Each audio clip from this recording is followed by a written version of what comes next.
Welcome to Wife Cheating Story. I hope you have an enjoyable and relaxing time listening. Let's get started. She was mine, or so I thought. I walked in and saw them, her lips on his, my whole world collapsing in an instant. That laugh, the one I thought was just for me, echoing in his ear. Every promise, every touch, now a lie. How long has this been happening? How many nights did she come home, pretending everything was fine? The woman I loved and the betrayal I never saw coming. I couldn't believe he was gone.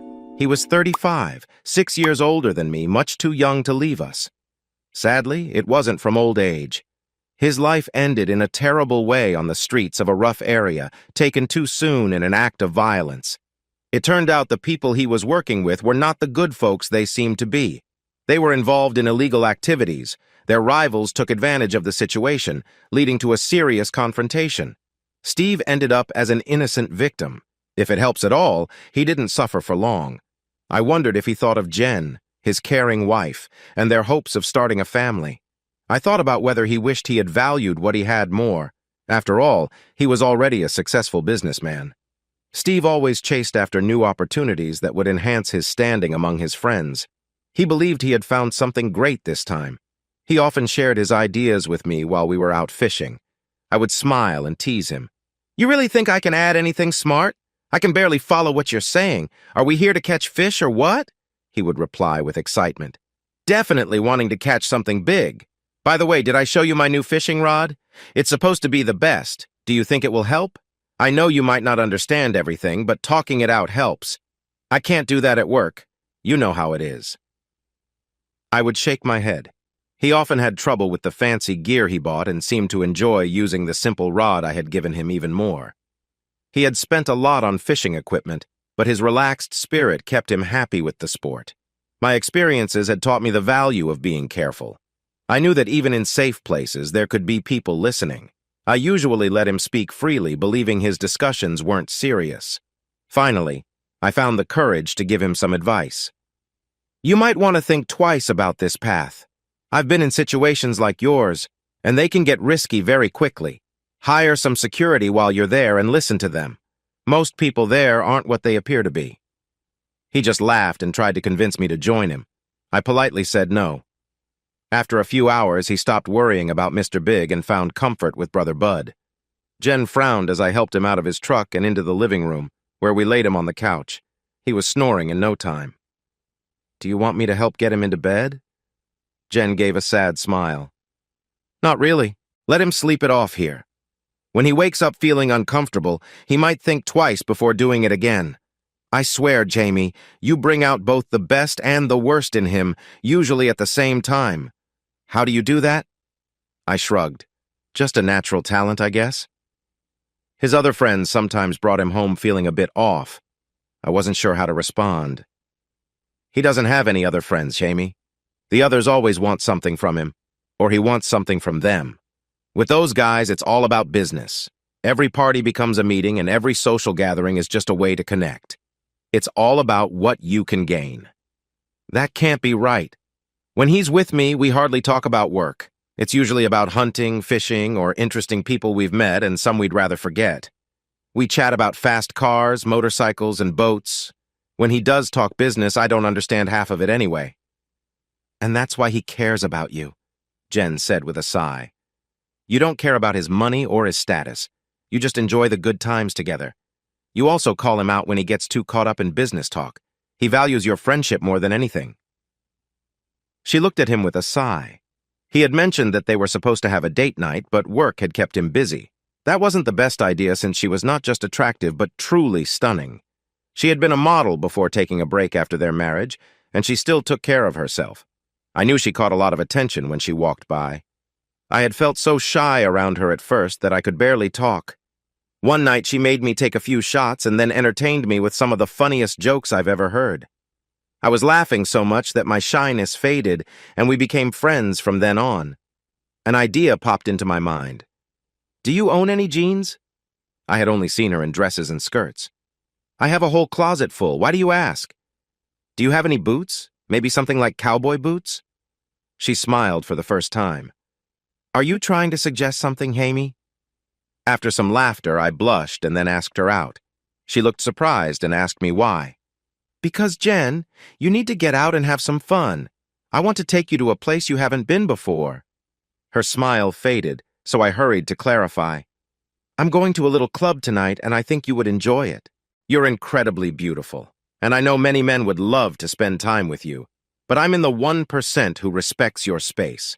All I'm offering is a chance for you to unwind and enjoy yourself. I'll keep an eye on you, and you can enjoy it later. You seemed a bit down, so I thought I'd help. Will there be drinks and a fun atmosphere?" "Definitely the drinks. As for any commotion, no. You don't want to cause trouble there. It can get uncomfortable if you do. If things get out of hand, the staff is quick to step in. It's a friendly place for couples, and they like to keep it that way. Just wanted to offer." I stood up from the kitchen table, rinsed my coffee cup, and set it on the counter. Jen always joked that with my neat habits, I'd make a great partner someday. "We'll take the truck." "Yes, the truck. If we had a flashy car, we'd draw too much attention. Now, jeans and a nice shirt. And Jen, could you turn the heat down a little? With how you look right now, I'd feel protective." She playfully stuck her tongue out and told me to wait 10 minutes. I said I needed to go home for a shower and to find some clean clothes. She grabbed my hand and led me toward the master bedroom, which felt a little strange. "Stand here." She walked into the closet filled with clothes. Hers was even larger. I heard her rummaging through drawers before she returned with jeans, a western shirt, and stylish boots. She led me down the hall to a guest room with a big bathroom. "Here you go. He bought these new a year ago and never wore them. I didn't bring you any undershirts, so you'll have to manage without. Now freshen up and meet me downstairs in 20 minutes. Steve and I were the same size, right down to our shoes. The only difference was that he was half an inch taller, same hair, same eyes. People usually thought we were brothers. I showered, enjoying the multiple shower heads, shaved with the kit I found under the sink, and got dressed. I had to admit I looked pretty good for me. Well, they say clothes make the man. If she tried to tone it down, it didn't work. Those jeans fit snugly, and I worried they might not hold up. A pale pink western shirt matched her lipstick, and her curls were styled back effortlessly. She held a white hat and wore bright red boots. "How do I look?" she asked as she twirled. "Like trouble," I replied. "Exactly the look I wanted. Now let's go." We checked on Steve, who was sleeping with a pillow. Jen wrote him a note and left it on the coffee table with a bottle of water and some pain relievers. We took his truck since mine was still at the marina. It was a shiny new Z71 four-door, pearl white with gleaming chrome. As I drove to the bar, I thought at least it was a truck. 40 minutes later, we arrived at the barn, a big building designed to look like, you guessed it, a barn. Almost everyone outside noticed the truck, but when I got out and helped Jen step down, every guy immediately noticed her. She walked into the place confidently, but she held onto my arm tightly, which made me think she might not be as sure of herself as she seemed. When we entered, everything stopped. People turned to look at us. The band hadn't started yet, and the usually lively place fell quiet. I smiled and kept walking, waving to Mary to bring me a pitcher. In just 3 minutes, she arrived. She poured a drink for Jen, but accidentally spilled mine all over the table while trying to help. I gently held her arm to stop the flow. She looked down, embarrassed, and started to apologize. Jen patted her arm and said, "Don't worry about it, dear. I was the same way when I first saw Jamie." Mary looked at Jen and then at me, mumbled something, and hurried off, bumping into 2 tables on her way back to the bar. I chuckled and said, "Watch out, Jen. Mary has quite the reputation." Jen laughed back. "She's out of luck then. I put all that behind me after college." I nearly spat out my drink. I spotted my friends and waved them over, making introductions. It took about 45 minutes and 3 drinks for them to relax. But by then, Jen had them charmed. I had seen her work her charm before, so I just leaned back and enjoyed it. When the band started, I took her to the dance floor for a 2-step. It only took her about 30 seconds to catch on. I learned she had a college degree in dance. The song changed to a line dance, then to the cowboy cha-cha. When I finally led her back to the table, I could see she was a bit disappointed. I called over Greg. "I'm switching out, buddy. Let's see if you can keep up." Before he knew what was happening, she pulled him from his seat. 30 minutes later, she returned with him, both of them out of breath. She sat down with a drink, and 10 minutes after that, the band played a slow song called the Snuggle Special. She got up and urged me to join her, and I followed her lead. It was one of the most thrilling moments I had ever experienced. She danced close to me, moving gently. When I tried to step back, she looked surprised at first, but then smiled and moved even closer, almost playfully. I felt dazed when the song finished, and she held on to me for a moment longer. Needing to cool off, I quickly went to the bathroom and splashed cold water on my face and arms. When I returned, I found her dancing with Greg. I watched her twirl and sway, her training clearly apparent. The phrase, "poetry in motion," came to mind. Suddenly, Barb walked over, trying to break the moment. Jamie, you naughty boy. I thought you said you would never get involved with anyone married. What man could resist that?" she said, looking at Jen with narrowed eyes. Barb had been a beautiful woman before having 4 kids and going through 3 divorces. Even at 34, she could still look appealing when she wore makeup, although not as much in natural light. Barb decided I would be her next interest while still with someone else. I didn't mention that the thought of being with her made me uneasy. I politely turned down her advances, appreciating her compliment, but making it clear that I respected boundaries with married women. After her 3rd relationship ended, she started going to clubs often. Living off child support from 3 different fathers, she seemed happy not to work, especially after receiving some money from her last divorce. Her former husband likely just wanted her to move on. "It's not easy, but it can be done, Barb.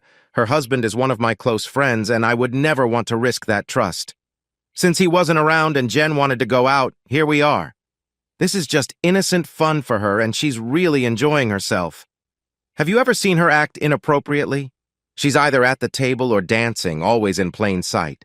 The men she dances with will remember sharing the floor with someone once considered very beautiful." "That's not true. I've seen how she looks at you, and how you look at her when she's not watching. She's attracted to me, and you're in love." "Maybe so, Barb, but even if I cared for her, it wouldn't matter. She doesn't feel the same way, and she's out of reach. I'm just thankful she's my friend and that her husband trusts us both. Think about it, Barb. Remember what it means to trust and be trusted. It's been a while since any woman could trust you around her husband. You've had the love of 3 men already. How's that going for you? I'm only going to say this once. It's time to think about where you are in life and make some changes. You won't be happy or make anyone else happy until you do. You're still attractive. Get out of the bars and show the world your true self, and you might find someone who appreciates you. That's my advice." She looked at me, her face changing colors from pale to red and back again. Suddenly she started to cry, first softly, then with bigger tears, followed by deep sobs.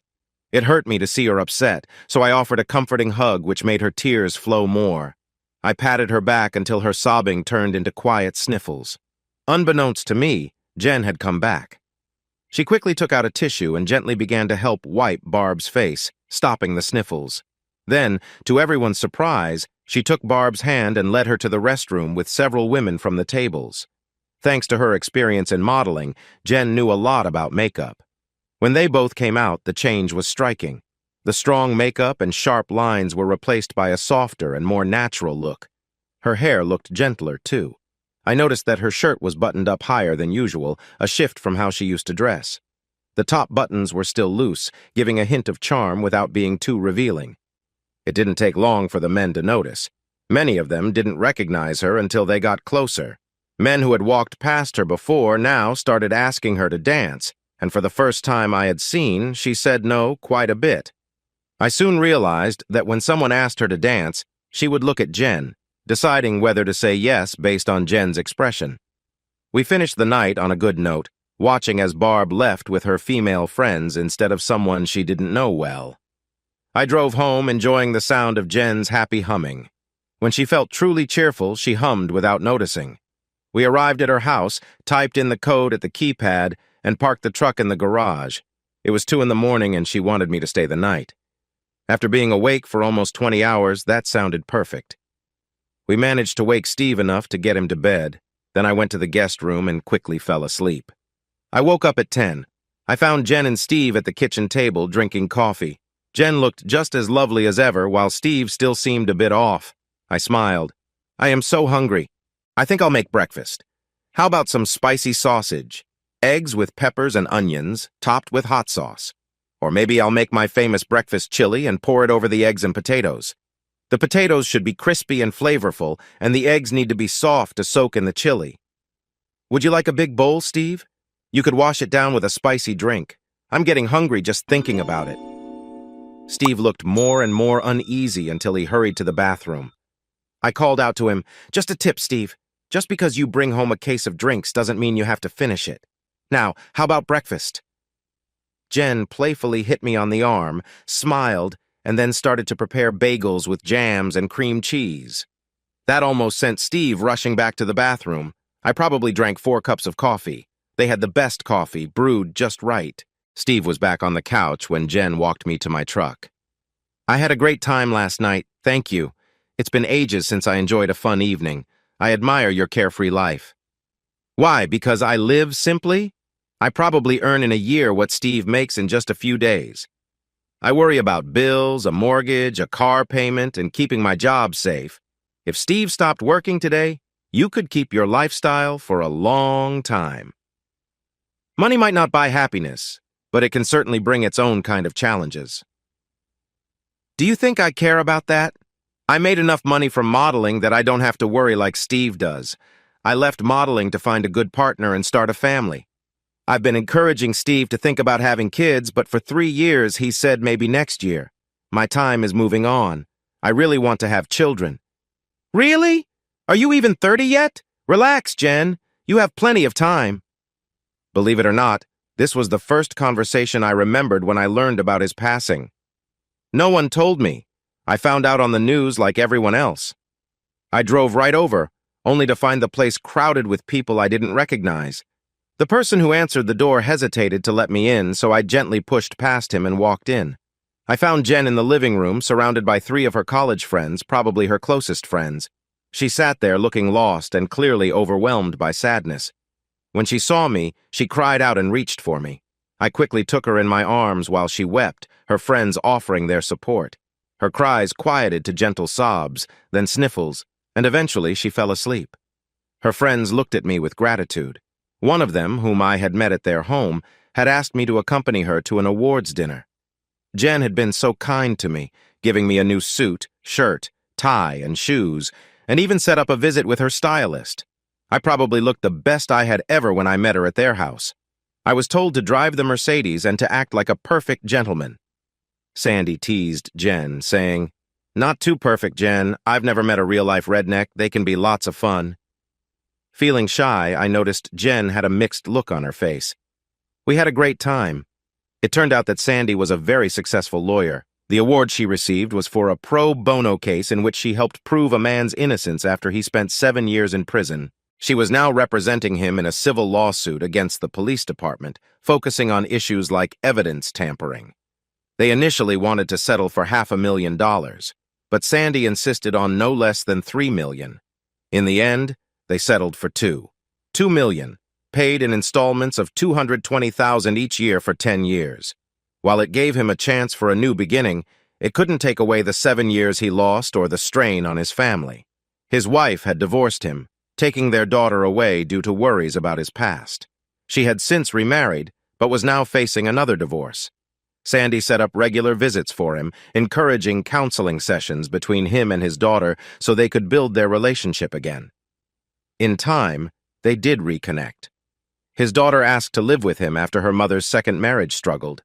In a kind move, he helped her mother move back to town, found her a nice apartment, and supported her until she could take care of herself. He saw this as a chance to make up for the help he should have given in the past. Even though her mother suggested getting back together, he said no, remembering how she had kept their daughter from visiting while he was away. Instead of returning to his job, he decided to go back to school. He started at a community college and later transferred to a state university, where he earned a degree in engineering. He and his daughter shared an apartment during her freshman year at the same university. I had a great time at the awards dinner and enjoyed the dancing afterward. Jen had to teach me how to dance the way everyone expected, and I'm sure she stepped on my toes a few times in the beginning. I was dressed nicely, and when asked, I mentioned I worked in construction management without going into details. In truth, I was a crew leader and made a good living because I had a degree in construction management thanks to the GI Bill. My bosses were impressed and promised me the next management role that opened up. I was chatting with a lawyer I had gotten along with while Sandy was networking. Suddenly, I heard her raise her voice and say, "No!" I looked over just in time to see her pull her hand away from a man. I casually walked over to her. "Hi, how's your evening going?" "I was enjoying it," she replied, looking at the man with annoyance. He grinned at me. He had to be really tall and strong-looking, but I could tell he worked out at the gym rather than doing hard work like I did. I was shorter and had less muscle, but I knew how to handle tough situations. I smiled back. "Do you want to trade insults or show off? We could skip the small talk and get right to it. I've faced guys like you before, and I always make sure they see things differently after. You might just need a new look. So what will it be? Walk away or challenge me?" He started to bristle, and I raised my hand. "Yes or no? Do you want to walk or fight? If you say anything else, I'll take it as a challenge." He stammered for a moment and looked around, but no one seemed willing to support him, and many seemed curious about what would happen next. He slowly deflated and walked away. Sandy looked at me as if I had said something strange, then smiled. "You really showed him, didn't you? He won't be seen the same way by anyone who saw what just happened. They'll be eager to talk about it. His confidence is shaken, and he'll have a hard time getting it back, at least here. I bet he'll leave the firm in less than 3 months." I shrugged. If it wasn't me, someone else would have stepped in sooner or later. "Want to dance?" She nodded. It turns out lawyers are fun to be around. She was excited to connect as soon as we pulled away from the curb. A few blocks later, she adjusted her outfit and smiled. She looked confident and charming. As I drove, she playfully tried to get my attention, but I focused on the road. "Let me drive. I need to pay attention to be safe." She smiled, but instead reached out to tease me. We arrived at her garage, and I helped her out of the car, leading her into the house. She showed me to her bedroom, and I gently set her down. "Why don't you get comfortable?" she suggested with a grin. I realized we might have slightly damaged her nice dress in the process. "I really like you," she said sincerely. "I'd love to see you again, but my career is my main focus right now. I won't be looking for anything serious until I reach a big goal in my job, which will take a few years. Can you deal with that?" I could see the surprise on her face. "I understand. You seem amazing and fun, but I'm not looking for anything serious right now. We could always be friends." She smiled brightly. "Friends with some benefits sounds good. Jen was right about you." After talking with her friend, Jen was cheerful again. "Sandy had nice things to say about your date. I'm glad you're not rushing into anything serious. She's not the right one for you." I felt a bit down. "I don't think there's just one perfect match for me, Jen. I always compare others to you, and they never measure up." She blushed and smiled while Steve laughed. "You're in trouble. My wife is one of a kind, truly the best." Jen beamed even more, and I left knowing they would be enjoying each other's company soon. I hoped Steve wouldn't take her for granted. Sandy stood with her friends, waving for me to join them. I carried her to her room, and her friends helped make the place cozy. I laid her down softly, touching her cheek before I left the room. At least one of her friends stayed with her all night. I went back to the living room and was shocked at what I saw. The place had turned into a party. They found the drinks and were celebrating loudly. I tried to stay calm, but when they turned on the music, it became almost too much to handle. Sandy walked back in and looked at me, knowing exactly what was on my mind. "Who are these people?" I asked. "A lot of them are Steve's business friends, here to make a claim and start moving forward. Some are from her modeling days, and a few are hoping to bring her back into that world. The rest are just here for the fun. They'll use her until she wakes up to the reality and then move on to someone else." "You're her lawyer, right?" I confirmed. "I am," Sandy replied. "And Janice, she's a doctor, right?" I asked. "That's correct," she answered, smiling as she understood where I was heading. "Then maybe you should ask her if this is a good place for Jen right now, as a doctor. We've already discussed it. It's not a good environment. But even though we are all smart women, it's tough to deal with this crowd. We're thinking of bringing in security." I stood up.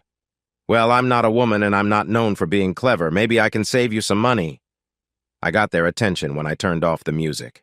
On behalf of Jen and Steve, I want to thank you all for coming. Jen's doctor has advised her to rest, so please respect her wishes and leave. You can come back later when she is ready. I'm sure she'll appreciate it. Who are you? One asked. Before I could respond, Sandy stepped in. He's probably the only person here who actually cares about Jen. Let her rest. If you don't, I might just have to bring in my security expert. He's trained in self-defense and knows how to handle tough situations. Want to see what he can do? None of what she said was true, but they didn't know that.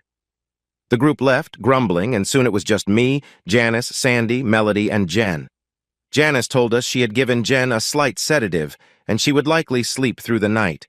She turned to me. Jamie, can you stay? Melody will be here, but we'd feel better if you stayed too.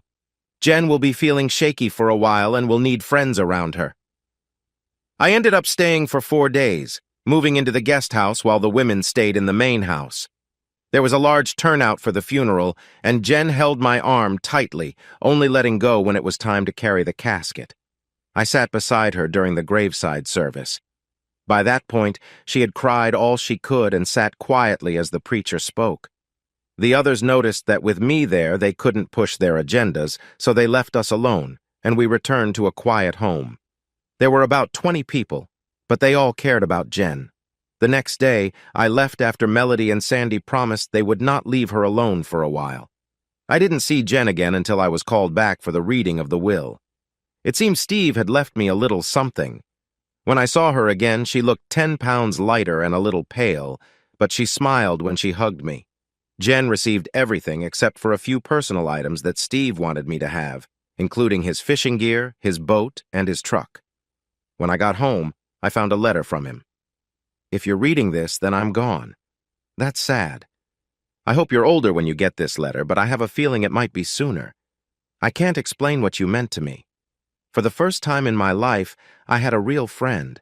A friend who wanted to hang out, fish, and just enjoy life together. Think of me when you're relaxing on the boat and catching a big fish.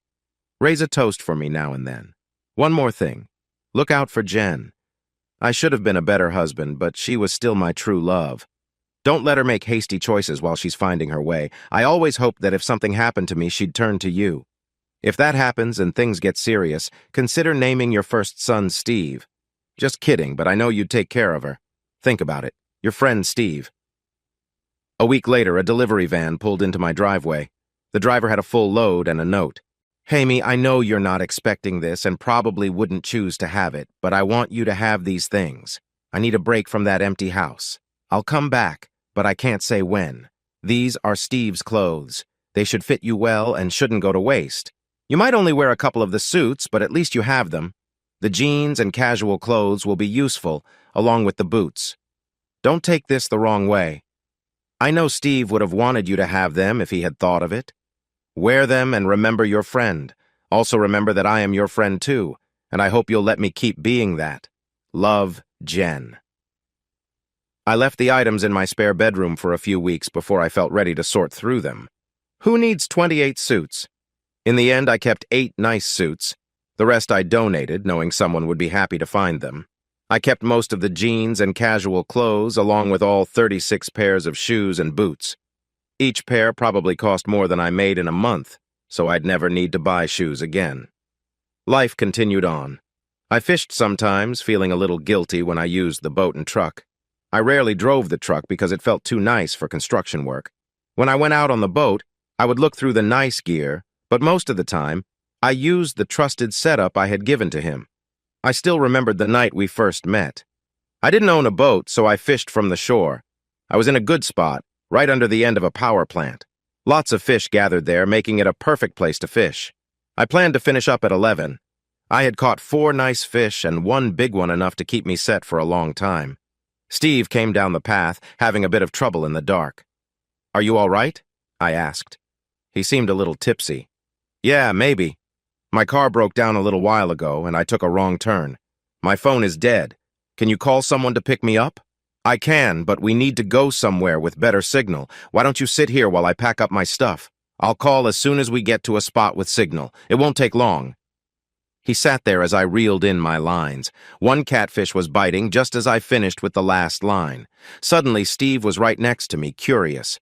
"Here," I said, smiling. "Reel this one in." He took the rod but looked unsure. "What do I do?" "Keep the line tight so it can't get away. Just keep reeling in, and when you see its head, I'll scoop it up with the net." It was a solid catfish, at least 10 pounds. I'll always remember the look on his face. "Wow, I've always wanted to catch a fish." He had never fished before? That caught me off guard. He helped me bring my gear back to the truck, and then we checked on his car. It was a shiny BMW. "I'll call for help tomorrow to get it towed," he said. "No, you should call now. Look around. We're in the middle of nowhere. If someone spotted this car, it might not be here in the morning. Call now." "I'll need to find a number. Can I use your phone?" I pressed the speed dial. "Wilbur? Yeah, it's late, but I have a situation.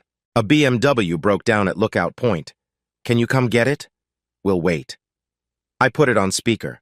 "How did a BMW end up there?" "I think the driver got lost." "I'll be there in 20 minutes. We chatted while we waited. It was dark and there were no lights around. 10 minutes later, a truck pulled up and 3 guys got out. They looked around, saw my truck, but didn't notice us. They were checking the doors when I turned on my lights. "Hey guys, why not go fishing? It's a good night for it." They looked like they had been drinking, and one told me to mind my own business. I stood my ground, saying, "You should move along." "Or what?" one asked defiantly. "Or you might want to think about that," I warned. "You don't have a weapon." I raised my hand slightly, hinting at my readiness. The sound I made surprised them, and they nearly drove off before one jumped into the back as they drove away. Steve looked at me in shock. "Would you have really gone that far?" "I hope it never comes to that." Once they understood I was serious, they stopped acting tough. If they had really been a threat, I would have reacted differently. "Here comes Wilbur." Wilbur walked over, looked at the car, and smiled. "I won't ask any questions, but you might want to check the underside of your car before driving it. This road is rough." He handed Steve a card for his garage. I asked where he lived as Wilbur's taillights disappeared into the dark. It was less than 20 miles away. He planned to call his wife because he wasn't sure if he could catch a ride in that area. "No need to wake her up at this hour. I can give you a ride. It's on my way." He stayed quiet for most of the drive. The road twisted through trees until we arrived at what could only be called a mansion. "You live here?" "Yeah, I bought it for my wife last year. Want to come inside?" "I don't think so. I've been outside all day and I'm not exactly clean. Probably not the best time for a visit. Call Wilbur in the morning. He's certified and knows how to work on luxury cars. He'll fix your car." I waited until he got to his porch before I drove away. Wilbur checked the car and found only a bent tie rod. Steve had him repair it and later asked Wilbur about me when he picked it up. This is what Wilbur shared. "Jamie's a good guy, Mr. Rodham. He's probably the best fisherman I know. He can catch a lot even among many other anglers. When the local fire department needs fish for a big meal, they call him. He usually brings in 50 pounds or more." 3 days later, when I got home from work, Steve was waiting in my driveway. He stepped out, looking a little shy. "Can I talk to you for a minute? I have a business idea." Curious, I invited him in and offered him a glass of tea. After a moment of hesitation, he finally spoke. "I've always wanted to learn how to fish. I'm willing to pay if you'll teach me. I can make it worth your time." I thought about it for a bit. He seemed genuine. "Okay, be here at 7 Friday night, and we'll spend a few hours catfishing. Once you get that, we can try for bass and crappie. I won't charge you more than the cost of bait and a few drinks, so don't worry about money. Every man should know how to fish." He was so excited he could hardly speak. It took about a month before he wanted me to follow him home so he could introduce me to his wife. I had no clue what she looked like, but I suspected that with Steve's wealth, she would be quite impressive. For once, I guessed right. I didn't read fashion magazines, so I had no idea who she was. I just knew she was probably the most beautiful woman I had ever seen. She smiled and reached out to shake my hand, but I hesitated. "Sorry, ma'am, but I have fish bait on my hands, and I'm not sure it's a good idea." She stared for a moment before smiling back. "Well then, please come in and clean up so I can welcome a new friend properly."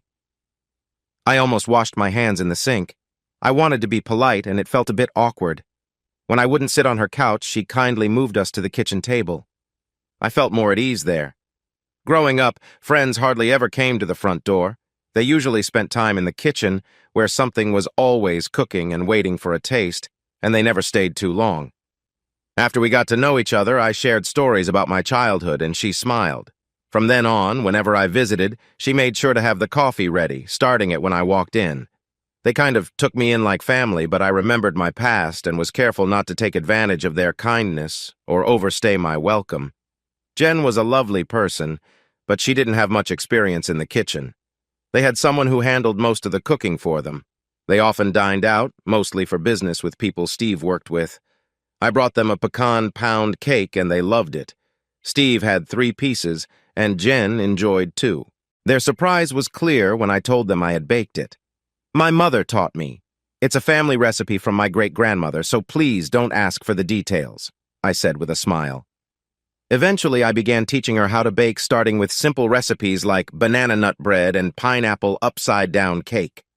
She quickly became excited about trying new online recipes. She got so into it that Steve jokingly asked her to take a short break after gaining a few pounds. I suggested she could donate some of her baked goods to local charity events, which she happily did. It turned into a nice exchange. If she left with a couple of cakes, she often returned with even more. She also made many friends in the community and joined a few local groups that interested her. Interestingly, a lot of their meetings started happening at her home. Jen enjoyed this because it kept her busy while Steve was away for work. Her favorite group was the fire department. She worked hard to support them. She donated money, but what really helped was the time she spent there. Her local fire department became one of the best equipped in the state. The only time she talked about her work was when she read an article about rising health concerns for firefighters due to harmful substances from new building materials. Jen reached out to experts, arranged for a special cleaning station to be built, and even paid for a truck to transport it. She organized volunteers to learn how to set it up and handle the cleaning supplies needed to keep their gear safe. Many firefighters went through the cleaning station in full gear before changing out of it and going through the process again. Departments from all over the country came to watch the process. These events were expensive, and most volunteer departments couldn't afford them. So Jen started a charity to support the costs and became the first chairperson. She traveled around the country to gather support and often made public appearances. She received awards, which she accepted graciously but didn't often talk about, wanting the focus to remain on the cause. I accompanied her to a few events when Steve was away, and many people thought I was her spouse. She usually didn't correct them and would joke about it later, saying, "You and Steve look so much alike. It's a common mix-up, especially at events. Just go along with it." When the Christmas parade came around, our small town insisted she be the grand marshal to celebrate her hard work. She rode on an old fire truck, a 1921 American LaFrance. In tribute, 41 fire stations sent a vehicle. It was the biggest Christmas parade the town had ever seen. Jen wanted me to ride with her, but I declined. "This is your moment, Jen. They want to honor you, so enjoy it." The crowd cheered as she passed by, and she had tears in her eyes when it was over. She later told me that all the praise she received in her modeling career felt less meaningful than the honor she got that chilly December day. 5 months had passed since she left. She returned to modeling briefly, made a few guest appearances on fashion shows, and even filled in as a judge for 3 weeks. Then, she just disappeared. I tried reaching her a couple of times, but the number had changed. I called Sandy, and she was in the same situation. "She's taking time for herself. She thought her life was set. Did you know she was planning to decorate 2 rooms for the children she hoped to have? One for a boy and one for a girl. Unless she finds the right person soon, that dream might slip away. She's been through tough times before. When her aunt, who raised her, passed away suddenly, she disappeared then too. She was gone for 6 weeks and came back without saying where she'd been. Don't worry, Jamie. She'll be back sooner or later. Remember, her dream house is here." I found it hard to believe that when I saw the house on the cover of a real estate magazine, it was listed for $2 million. I heard it sold in a week for $6 million, caught in a bidding war among 3 couples. After 9 months, I accepted that she was now just a nice memory. It was Saturday, and I was in my workshop, doing what I loved most. In addition to construction management, I had a degree in furniture design. I had bought my house partly because it had a big workshop out back, a 24x36 metal building. I had a lot of tools, and now that I had more space, I bought equipment I hadn't used before. I had a big lathe, a steam vat for softening wood, and a planer that could handle wider boards. In short, I had nearly everything a skilled furniture maker needed to create good work. I had another shed that held packed lumber. There was a lot of oak, some pecan, a few black walnut logs, some cedar, and even a little holly. At that time, I was making a rocking chair for a friend. She liked to say she was vertically challenged. Her height was 4 feet 6 inches, and she was the tallest among her siblings. This chair was meant to be very comfortable and was designed for her size, somewhere between a child's chair and a standard one. I was sanding the edges of the seat when I noticed the door open. I didn't look up. Most of my friends and neighbors knew I worked in my shop on Saturdays, so they usually came by first. After finishing the sanding, I looked up, almost dropping the chair when I saw who it was. Jen. She seemed older, 15 pounds lighter, even though she didn't need to lose weight. Her eyes looked sad, but they brightened when she saw me and matched her smile. Instead of just saying hello, her first words surprised me. "How come I never knew you made furniture?" "It just never came up. Besides, it's a hobby for me. I'd love to do it full-time, but I'm not sure I could make a living. I would have to charge high prices, and I didn't think many people could pay that. I know many who would love custom-made furniture and would be willing to pay if the quality is good. You should have let me help."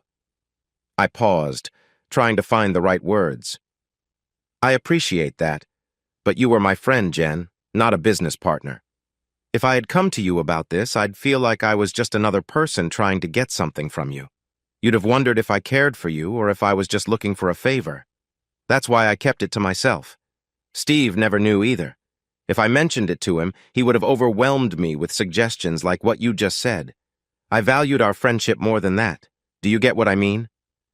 Tears appeared in her eyes. "And that's why we loved you." I couldn't hide my bitterness. I could tell from all the calls and visits I received from you. I knew you wouldn't understand. I had to leave. After a few days, living in that big house was too much. Plus, every time I saw you, it reminded me of Steve. I tried to return to my old life, but that quickly became boring. I'd forgotten how shallow and calculating most of those people were. I understand that. But you didn't reach out to Sandy or any of your oldest friends. Do you think they liked being left out of your life? If you plan to stay for more than a few days, you should call them and try to make things better. What she had done hit her hard, and she cried even more. I stopped working, knowing the day would not be productive, and took her inside. I made coffee and got out the pecan pound cake I had baked the day before. She enjoyed 2 pieces before making phone calls. Sandy and the other girls arrived an hour and a half later. They greeted me warmly and insisted that I take it easy. I wandered around for a bit before deciding to start the grill. I had marinated some chicken the night before, so I grilled it along with steaks, potatoes, corn, and honey-glazed carrots with pecans. The delicious smells drew them outside to my deck. My house was a manufactured one, which gave me more space for my budget. I had made many changes to it, and I was really proud of my multi-level deck, which had a table that curved around a big oak tree. This was the first time any of them had been there, so they explored, checking out my koi pond with a little island that held a large Japanese lantern and admiring my vegetable garden, which was organized neatly. They were surprised to see one section filled only with flowers. I had sunflowers, zinnias, daisy varieties, and marigolds in many colors. When I called them to eat, I was amazed at how eagerly they dug in, not acting like models or businesswomen. They joked about the huge amount of paper towels they used. Sandy leaned back and laughed heartily, making everyone giggle. "I think, Jamie, I need to rethink my relationship standards. You can cook, you build furniture, and you certainly have a great personality." Everyone laughed except Jen, who looked a bit annoyed. The others noticed and teased her more by giving me their phone numbers. I looked at Melody and asked, "Aren't you married?" "I am, and I love my husband very much. I wanted you to have my number to arrange some training sessions for him. He could use some tips." As dusk approached, they relaxed and admired the lights when I turned them on, especially the lantern on the island.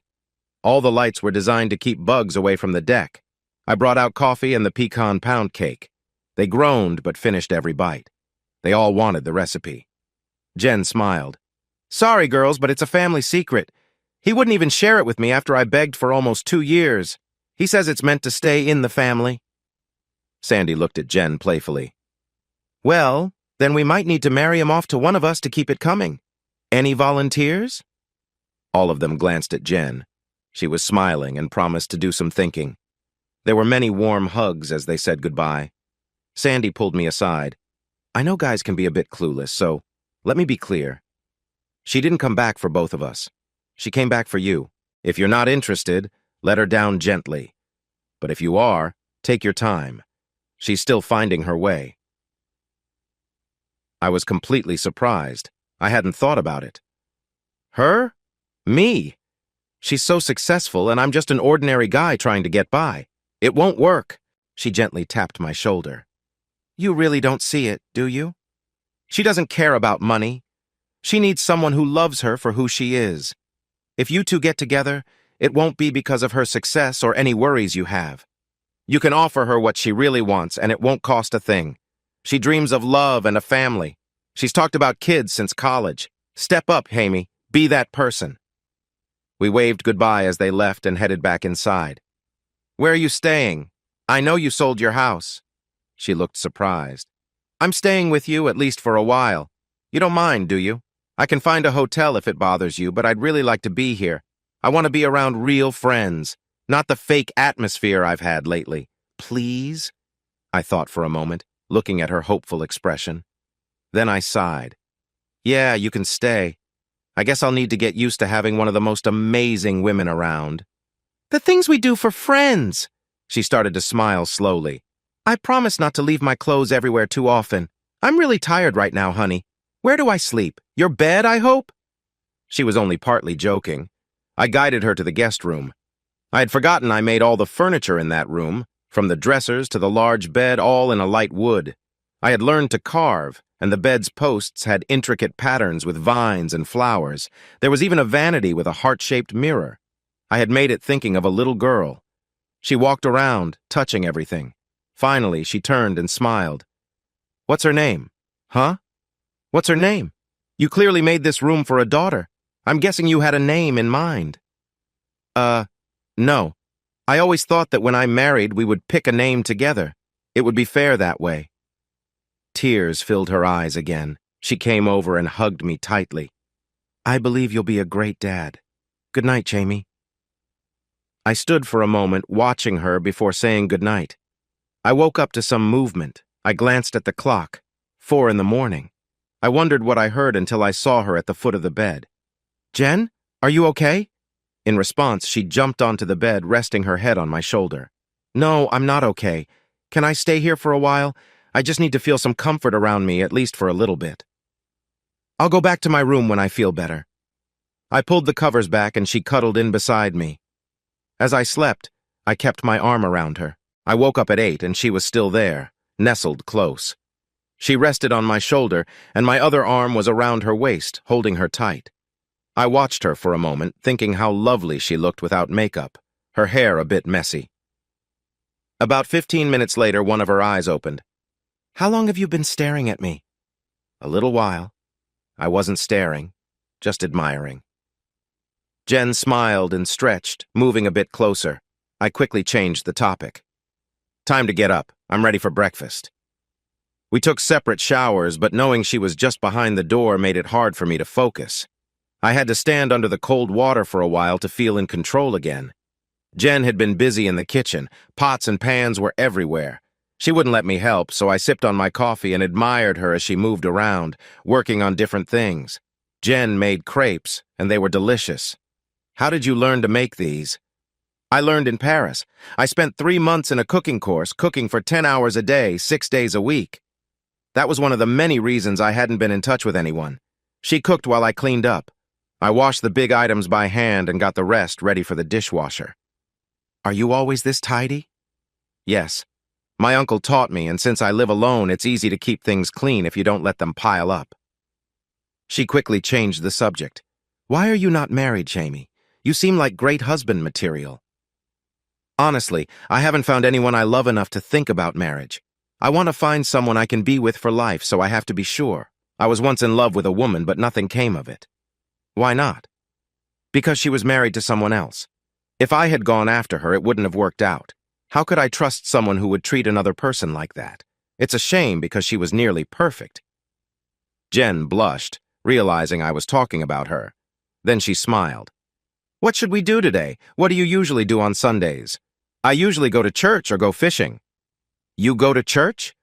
Does that surprise you? Not really, but I've never heard you talk about religion. I usually don't, and I don't try to persuade others to think like me. Is it too late to go? I checked the time. It's too late for Sunday school, but we can still make it to the service if you hurry. She giggled as she moved. I used to be a model. There are people who change clothes for a living that are slower than me. Give me 10 minutes, and you better be ready. I shaved and looked in my closet, picking out an old suit, not wanting to wear one of Steve's and bring back memories. True to her word, Jen was ready before I was. She wore a simple knee-length dress, but she had a way of making everything look good. People noticed her as we walked in, and conversations quieted down. I greeted my friends and introduced her, and soon after, the sermon began. I liked the new preacher a lot more than the last one. This one was calm, while the previous one had been quite intense. His behavior made us worried, especially after he found out we were thinking about transferring him. That led to a troubling moment during one of his services. The next sermon was hard to follow due to the strange situation that unfolded. He abruptly brought out something surprising in a moment of frustration, which made everyone tense. It took some time for the authorities to arrive and handle things.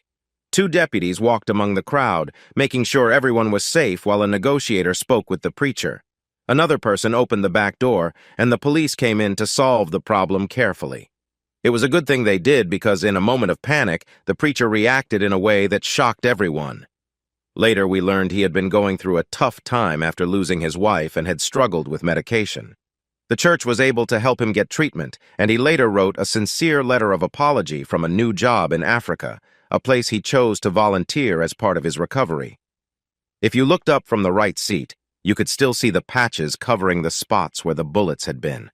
The sermon focused on marriage, commitment, and the challenges of today's world, emphasizing the importance of staying true to one another.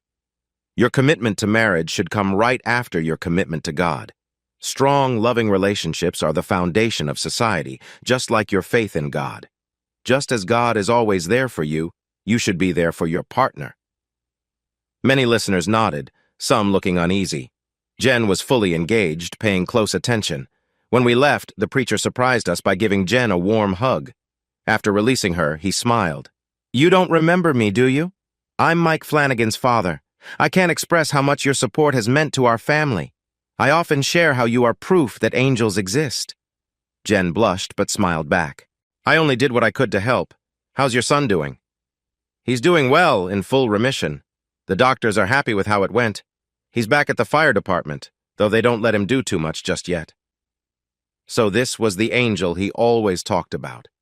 He shared how his son had faced a serious illness, and during that desperate time, he prayed and lost hope until an angel reassured him that his son would be okay.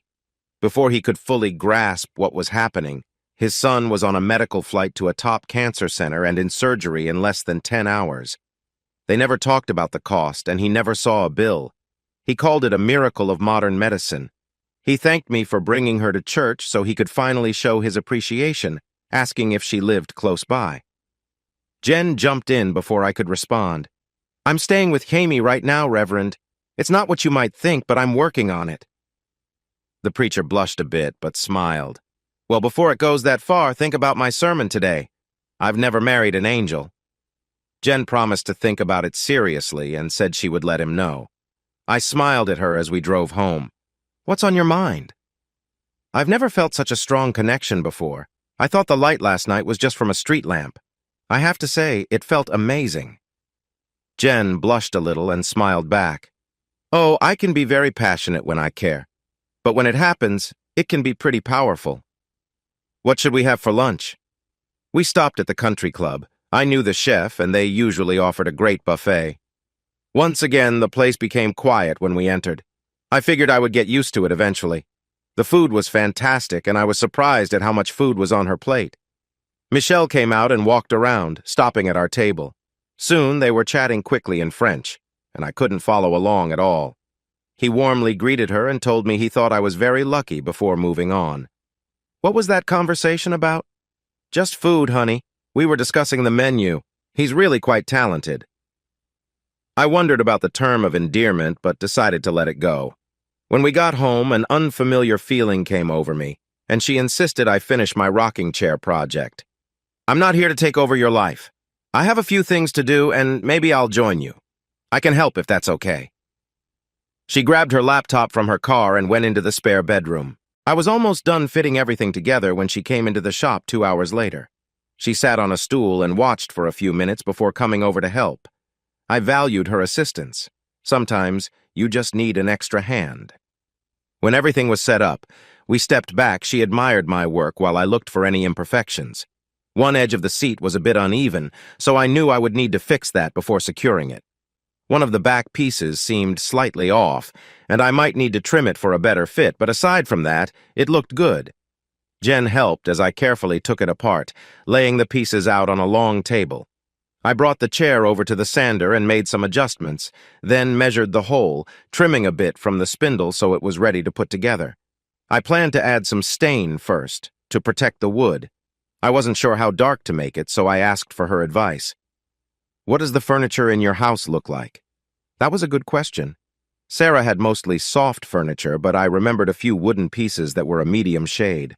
I grabbed 3 different stains and a spare piece of wood, testing a bit of each on the board. Without hesitation, Jen chose the lightest stain. This one, it'll really show off the wood's patterns.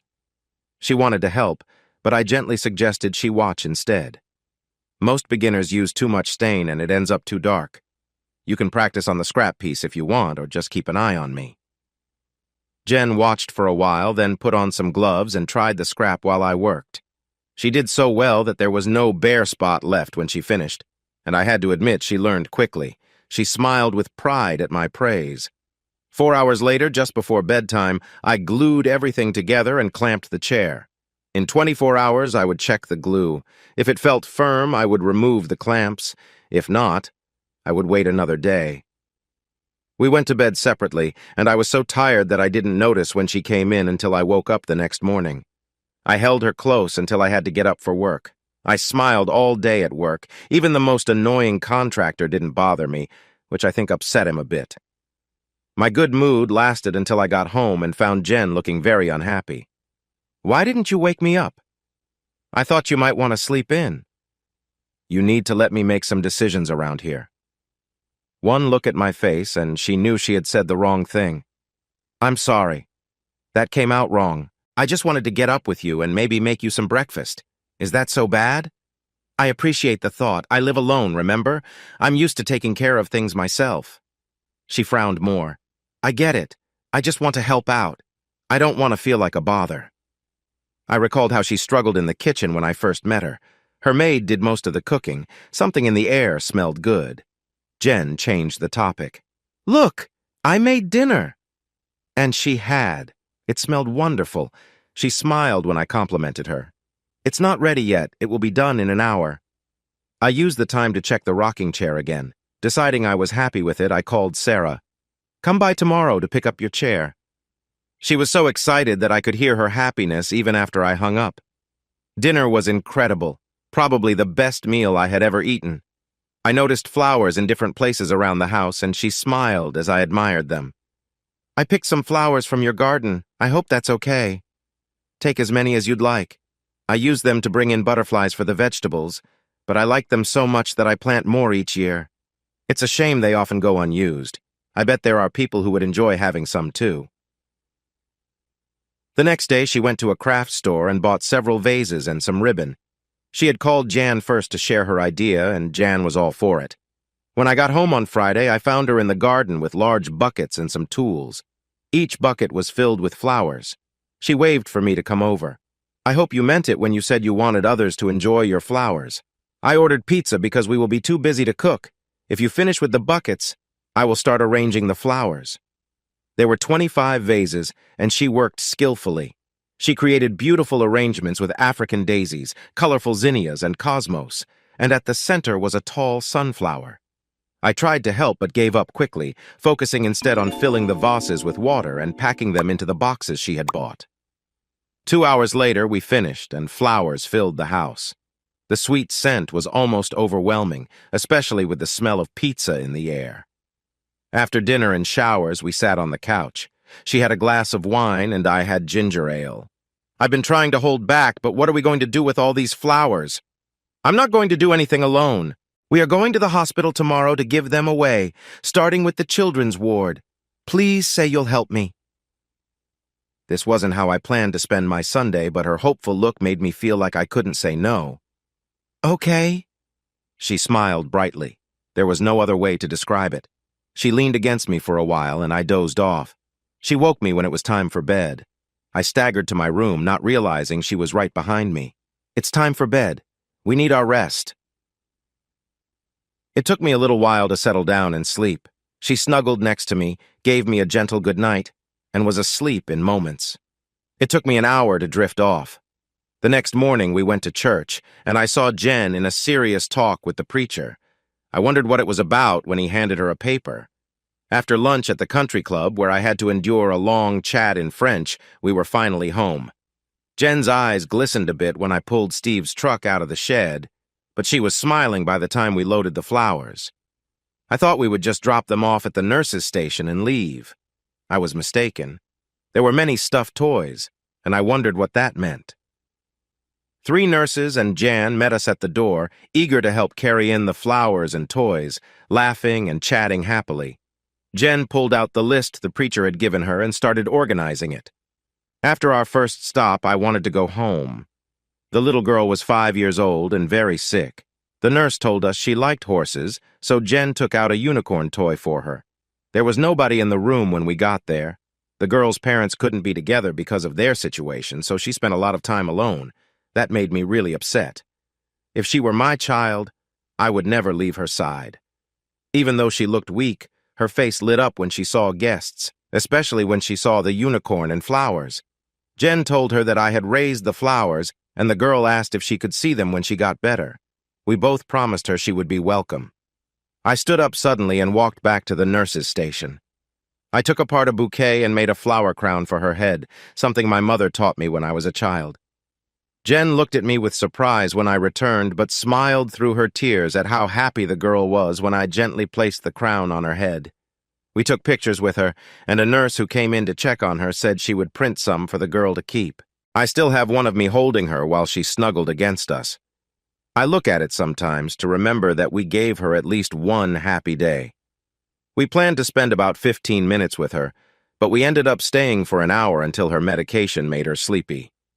Jen spent 10 minutes fixing her makeup that had smeared from her tears. I just wiped my eyes and told the nurses I had allergies. We gave out 9 more bouquets to other children, then moved on to some elderly folks. The little girl touched my heart, but seeing the older people, many of whom were alone and grateful for the visit, broke my heart even more. One 94-year-old woman cried a lot while holding the stuffed sheep she chose and hugged us tightly with all her strength. I thought we were finished until Jan took us to the nursery. Seeing all the babies finally made Jen cry, and she came into my arms, clearly thinking of Steve and what could have been. Once she calmed down, Janice asked if she wanted to come and help out, rocking babies who had no one to hold them. She said it was good for the children to be held and helped them grow. "Why don't the parents hold them?" I asked. "Some of these children are left here by their mothers who can't take care of them. Others may have single mothers who rely on assistance. Some people are born and immediately go through tough changes. Those are the ones who really need support." Jen said she would come by on Monday morning. The ride home was quiet. Jen changed into comfy sweatpants and she brought a pillow and blanket to the couch. She asked me to join her. We were both emotionally drained, so we went to sleep and only woke up for a light dinner before heading back to bed. I stayed silent as she settled in. We quickly fell asleep again. She woke up early to make me breakfast while wearing a t-shirt. It made me feel much better. I thought about it as I ate my packed lunch. I knew she was trying to tell me something, but I didn't know how to respond. Having a relationship with her felt like a dream come true, but I knew I had to be practical. She was worth a lot of money while I earned a decent living and lived in a modest home. My place was nice, and I had made improvements, but it was nothing like the big houses she was used to. If we lived together, I worried that issues would come up, especially given her tendency to disappear during tough times. I didn't think I could manage that. I decided we needed to talk openly about our hopes and fears. That plan didn't happen because when I got home, Jen looked very upset. "Your girlfriend stopped by today. I don't know who was more surprised, her or me. She came back early from her trip to surprise you." "Well, surprise!" I took a deep breath. "Jen, why are you so upset? Did you think I was living like a monk and just dreaming of something I can't have? I have a real life, you know. I can't just vanish when things get rough and then come back months later as if nothing happened." The look on her face was shocking. "I told you I was grieving and trying to sort my life out. Yes, it was wrong to have disappeared on you and my friends, but I have a habit of acting without thinking. If I had thought ahead, I wouldn't have married Steve or met you." That caught me off guard. I had thought she was very much in love with him. She noticed my surprise. That didn't sound right. I did love Steve, truly, but I quickly realized he was quite selfish. He cared for me, but he also loved showing off his beautiful ex-model wife at events. I was a way for him to show he was successful. I made it clear I wanted to start a family, but after 2 years of delays, I knew I had to take action. I found out something surprising while looking through his papers after he passed away. He had a procedure done that would stop him from having children just a year after we got married. I thought he might go get tested, show me that he couldn't have kids, and hope I would forget everything. It wouldn't have worked, though, because I remembered how worried he was about safe practices when we dated. After thinking that over, I realized we would have likely grown apart eventually. I had to think about it for a while. I knew Steve could be selfish, but I didn't expect him to be that selfish. "I'm sorry, Jen. I'm sorry for you and for the fact that a man I called a friend would act like this." She sighed. "What will you do about your girlfriend?" "I'm going to call her. Then I'll probably go see her. She's been away on a training course for 3 months in England. She's a lot like you in many ways. Oh, she's pretty, but she'll never be as stunning as you. She's a successful woman in a tough field where many men work. She's the first woman the company has sent to this course. If she keeps going, she could be a VP in 3 or 4 years. I bet she works hard while the men earn more. Actually, she makes more than most men and almost twice what I earn. Now, if you don't mind, I need to shower and change. I might be late getting home. Do you remember how to set the security system?" She answered by leaving quickly. Angie was feeling a bit uneasy. "How long has she been staying with you?" "A couple of weeks. I think she will be gone in another 2 or 3. I'm a sort of comfort to her, plus I look a lot like her late husband." "Is she looking for someone similar? I know who she is. Anyone who has read a fashion magazine would recognize her. I thought she'd look older, but she looks better than my younger sister, and she's only 23. Are you becoming close to her?" I think I managed to avoid that topic well. "We're just friends." "I bet she's doing well. How much is she worth?" "I have no clue. I've never asked, and she hasn't said either. How about you?" That was a touchy subject. I had a fair idea of what she earned, and her house was quite impressive. She liked to show me off at work events, dressed in one of Steve's fancy suits, but she didn't approve of my job. She worked in banking and told me I should quit my job to focus on making custom furniture. She even had money ready to help. I surprised her when I said no. I felt uneasy about that. My parents struggled for most of their lives and ended up with nothing. I didn't want to risk the same for myself. Our relationship was tense for a time, but got back on track just before she left on her trip. She switched topics wisely, and we went out to dinner. Later, we spent the night catching up. When I got home, Jen was gone. I just shrugged it off. I would miss her. It was 8 weeks before I saw her again. I saw her again at a funeral. It was for a little girl who had battled cancer. The terrible illness had finally taken her life. Her mother said she passed away in her sleep. I didn't find out until a kind old lady came to my door. "Hello, you don't know me, but you know my granddaughter, Julie. Can I have a moment of your time?" I welcomed her in, sat her on the couch, and offered her some tea and cake. She smiled at my gesture. "Your parents must have raised you well, Jaime. They tried their best. She wore a sad smile. I have some bad news, son. Julie passed away last night in her sleep. She knew her time was coming and asked me to tell you something. Her last wish was for me to make a flower garland for her to wear. The news hit me hard. Every week I would gather flowers and bring them to the hospital.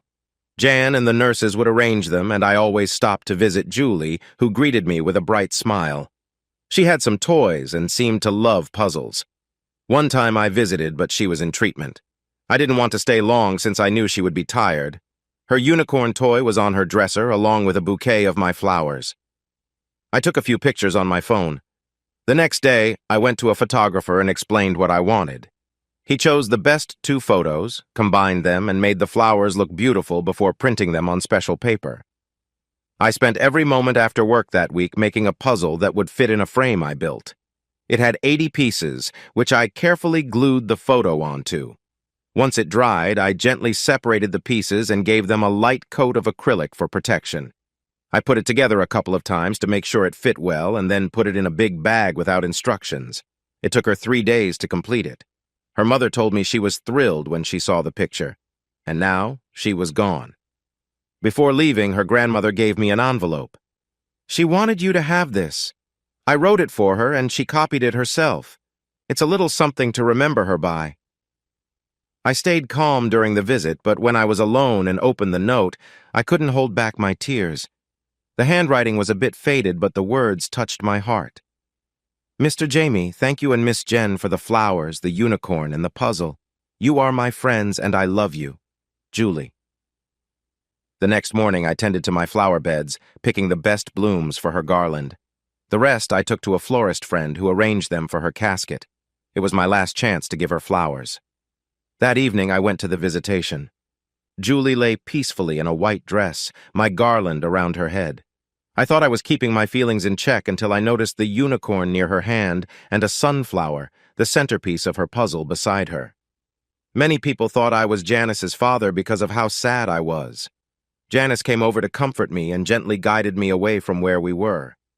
In the distance, I saw her mother finding comfort in the arms of someone she knew. She looked my way and gave me a small smile through her tears. It was Jen. She signaled for me to sit next to her mother. When she realized I was there, she leaned on my shoulder and cried. After a moment, Jen quietly stood up and walked away. I did not see her again that evening. I was one of the pallbearers carrying the light casket meant to hold the dreams of a child. It felt painfully light. Flowers I had sent covered the casket. By this time, many of her mother's friends recognized they were from me, and they all wanted to express their gratitude. I think I received more hugs that day than I had ever received in my life. During the funeral, I sat with the other pallbearers, but at the graveside I stood at the back. The preacher spoke about God's love and why things happen. Then he entrusted her soul to a higher power. I stood still, feeling numb, when a hand took mine and another held my arm. I wrapped my arm around the person beside me, looking down to see Jen's sorrowful face. She didn't look as glamorous as usual, but somehow she looked more real than I'd ever seen her. I noticed the expensive casket and how nicely the service was planned. I knew who had paid for it. Julie's mom was struggling and her father had vanished. When they began lowering the casket, I walked Jen to my truck, handing her a big bunch of flowers. This is our last chance to give her flowers. Are you coming? We walked back slowly. Janice, Sandy, Melody, and 3 of her nurses were waiting. One by one, we each placed our flowers into the grave. Goodbye, Julie. I hope you are in a beautiful place now, running and playing in fields of flowers.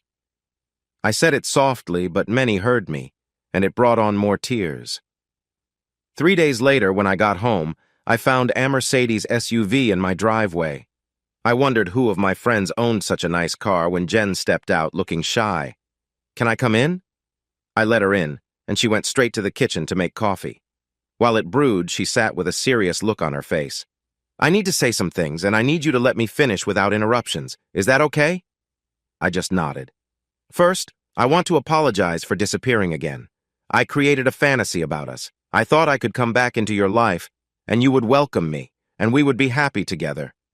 But then I realized the truth. I had left, and you were still living your life. You had your own responsibilities and a girlfriend. That was a hard truth for me to face. Are you two still together? No. Why? Was it because of me? I can talk to her if that would help. It wasn't because of you. Not directly, but you did have an effect. We broke up because she thought I wasn't doing well enough in my career. She had gotten a big promotion and made 3 times my salary. She even suggested I leave my job to focus on custom furniture design, offering to help start my business in exchange for a large share. I said no, and things started to go downhill between us. I heard she's now dating someone successful. I hope she's happy. I'm sorry to hear that. You don't seem too upset. I was sad. We had been together for 6 months, but I wasn't ready for the long-term relationship she wanted, especially since it had to be on her terms. So you're single now? Yes. Good. I want to officially say that I'd like to be your girlfriend. Jen, Wait, you need to hear me out first. I've thought about this a lot. We might not always get along. I can be a bit spoiled since things have come easily to me. That has shaped how I see things. It's one reason I admire you. You handle things calmly, but also know how to stand your ground. I think being together could help me grow. She took a moment to gather her thoughts. I know my money situation might make you worried, but it shouldn't scare you. I've been lucky in my job and received some help. I won't give up what I have. We could do a lot with those resources. Starting a family is the first thing that comes to mind, but we could also help our community. So many people could use support, and we could be a part of that. I became curious. Why do you think I need help? Your ex had one thing right. You should really go for the furniture business. You're a skilled construction foreman, but you have a special talent with woodwork. Many people would love your creations. Have you thought about how much a custom bedroom set like yours could sell for?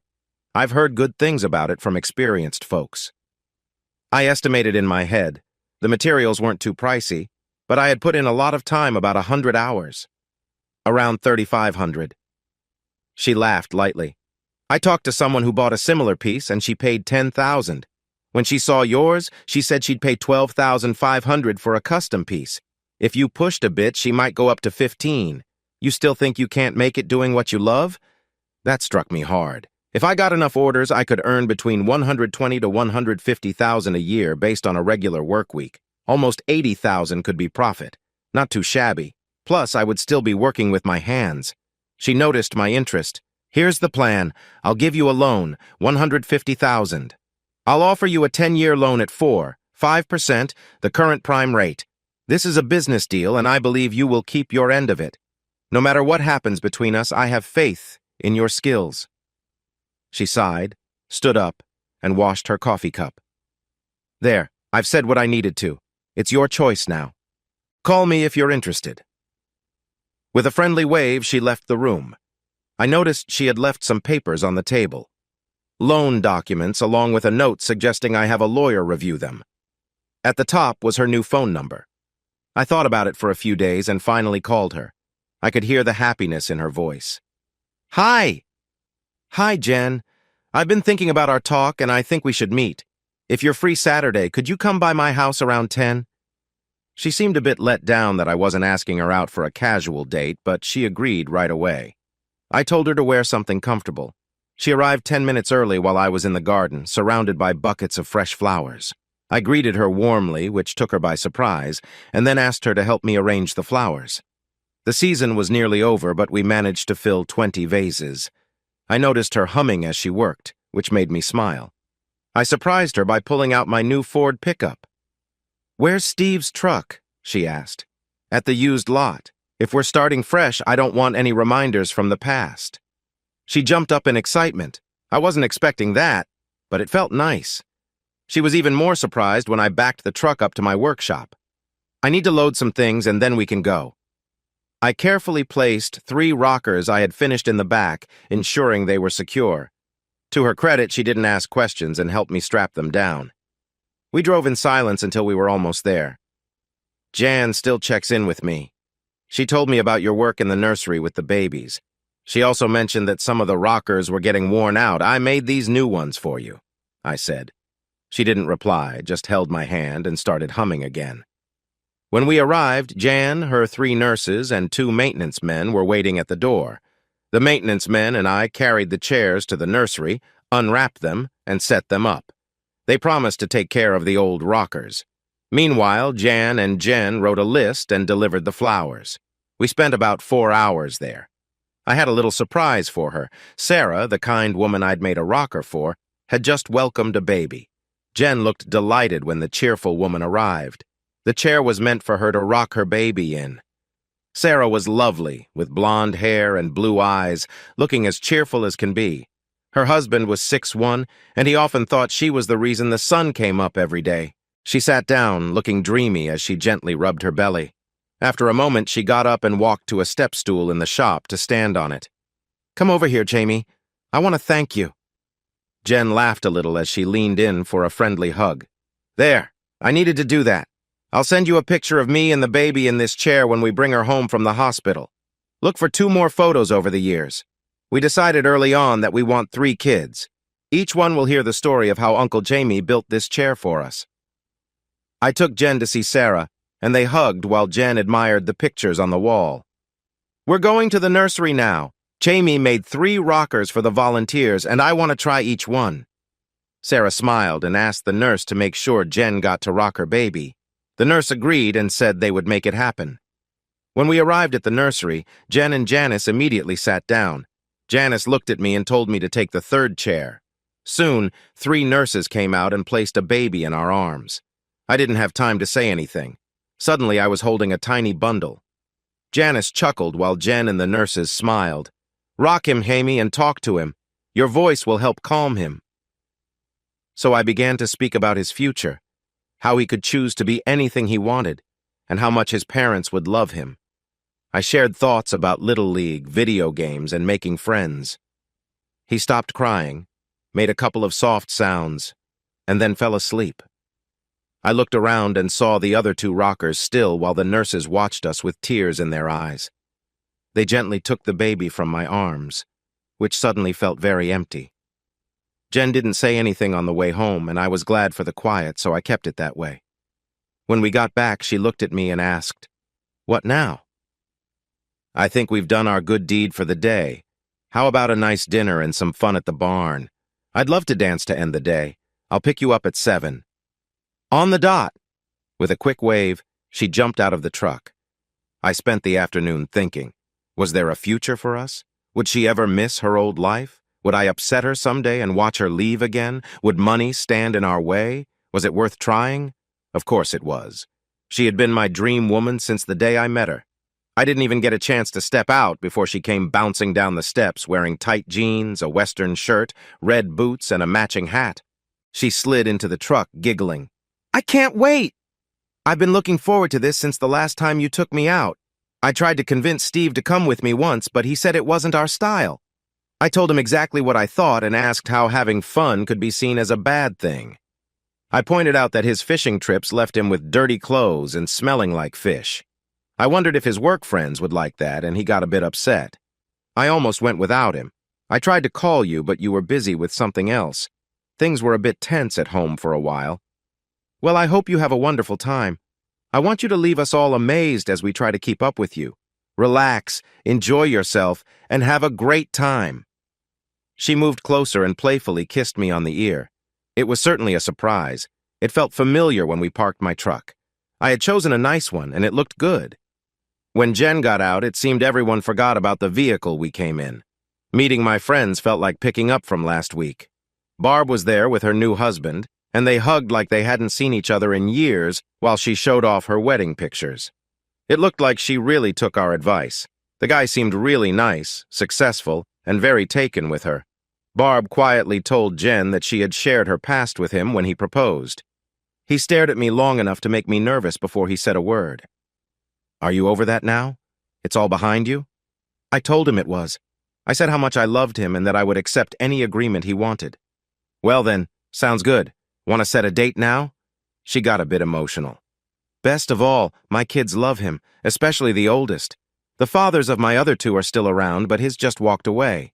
When he's not working, the boy is always with him." When he came back, Jen smiled big and thanked him. "That was for being the partner Barb needed. I see lots of happy times ahead for you." He smiled brightly. "Thank you, ma'am. I'll celebrate at your next wedding. Jen looked at him, and I explained it was a nice way to say thank you from the South, and she smiled back. Keep your dancing shoes ready. I hope you'll need them soon. The group cheered, and I looked at her. It seemed she knew what she wanted. We had a fantastic time. Jen danced with most of the guys in our group, but whenever the band played a slow song, she pulled me onto the dance floor, and it felt special. As we left, I noticed how her well-kept look had changed. Her shirt was damp, her hair fell around her face, and her makeup had faded. I thought she looked lovely in her casual style. I smiled, imagining how her fashion friends would react if they saw her now. She caught my smile. "What are you smiling about?" "How nice you look right now." That must have been a good answer because she snuggled close in the truck, keeping a warm space between us until we arrived at her driveway. She understood that I wanted to take my time, so she didn't ask me to come inside. Instead, we spent about 20 minutes in the truck, just enjoying each other's company. When we took a break, she playfully opened her shirt to show a red bra and hung it on the rearview mirror, teasing me not to take it down until she said so. She jumped out of the truck, turned around with a playful smile, and went into the house, laughing as she closed the door. The next morning, she knocked on my door bright and early. I opened it, and before I could say anything, she rushed past me. "Shower! Get ready! I'll make breakfast, and then we are going fishing. I want to see why it's so fun." I got ready and organized the boat while she made breakfast. She asked questions while I tried to eat. Finally, I raised my hand. "Jen, wait until we get to the water. That way I won't have to repeat myself." She stopped talking right away. I only realized while we were in the truck that I had called her honey. After putting the boat in the water and tying it to the dock, we went to the bait shop for worms. I wanted to start slowly and also got some drinks for the cooler. I eased out past the no-wake zone and sped up. Steve picked a great boat, thanks to my suggestions. Jen stood beside me, laughing with the wind in her hair. When we reached a little cove, I turned off the engine and switched to the trolling motor. I positioned us near a dead tree in the water where fish often hid. I took a standard fishing rig and showed her what to do. I taught her how to tie a hook to the line, how much weight to use, and how to put the worm on the hook. If she found anything strange, she didn't show it. "I'm going to cast now. Watch me." I flipped the rod, and the cork landed close to the tree. I handed it to her, telling her to watch the cork. If it went under, pull back gently and reel it in. Keep tension on the line so the fish won't escape. Then I sat back to watch. "You're not going to fish?" she asked. "I'm not here to fish. I'm here to help you learn. Are you watching your cork? See how it's moving toward the tree? Don't let it get too close or it will tangle your hook. As soon as it runs out of line, it will go under." That's exactly what happened. Jen squealed as the rod bent, reeling as I told her to. Just a few minutes later, I used the net to catch a nice bluegill, about a pound. "Great job, Jen. That's a good-sized fish for this kind." "Will you prepare it for me?" "Sure, but I have a better idea. Why don't you catch enough for both of us?" We spent the next hour fishing in the cove, moving slowly along the shore. Jen caught 4 more bluegill, but only one was big enough to keep. Just as we were about to leave and try another spot, she wanted to make one more cast near the tree. She had been practicing. We had to cut her line once when it got stuck, and her first few casts only went about 10 feet. But she was improving. Her last cast was great, landing close to the tree. The cork disappeared right away, and Jen nearly squealed when the rod bent over. She fought the fish for 10 minutes while I stood by with the net. I finally caught it just as it was about to slip off the hook and tossed it into the boat. She had landed a nice bass that weighed 2.5 pounds. When she asked if it was good to eat and found out it was, she put it in the live well. We moved to another cove and found a school of bluegill, adding 3 more to our catch. By then, it was almost noon, so we decided to take a break. They don't bite much when it's hot. We can come back later in the evening to catch more. Can we? Sure, but do you want to go home and then back again? No, I'd rather stay on the lake. Can you teach me how to drive the boat? I had her practice in a big cove for a while to get used to handling it while I explained the rules of the water. Once we hit the main channel, I let her speed up a little. An hour later, we were zooming around like she had been driving a boat for years. She frowned when I made her slow down and head back to the marina. I explained why. If we don't get back soon, we'll have to use the trolling motor. We're almost out of gas. She pulled up to the pump confidently, and the attendant took care of it while we went to have lunch. The marina had a nice grill, and we enjoyed some burgers before sitting in the cool breeze for a while. I noticed a few people looking at us, but I was used to it. Jen was wearing denim shorts and a cute top, her hair in a messy bun that she liked. I thought one woman seemed to recognize her but didn't say anything. I could picture her thoughts. That's Jen Foster. Nah, it can't be. What would a model like her be doing here with such an ordinary-looking guy? She's still beautiful, though. That guy is lucky. I completely agreed. I almost lost my breath when Jen stood on the dock in a stylish swimsuit suitable for the setting. It was obvious everyone admired her. The gas attendant leaned over for a better look and almost lost his balance. Jen noticed and smiled. Then, surprising everyone, she gave me a quick kiss before getting back on the boat. Maybe I should drive. You seem a bit distracted. We sped across the lake for about an hour before she let me take the wheel. Can you find us a private spot? I took her to a quiet cove I had found by chance.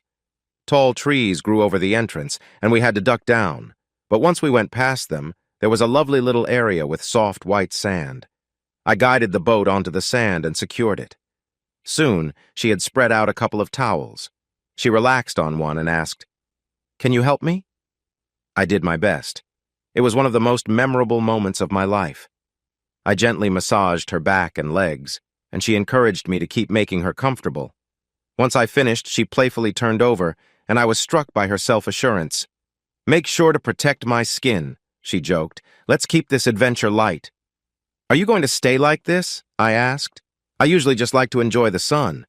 We are alone here, and the boat blocks the view. We'll hear someone long before they see us." I continued to help her relax, smiling as she enjoyed the moment. I focused on her legs, moving slowly and gently. "Can you do a bit more, please?" "I'd rather keep things respectful," I replied.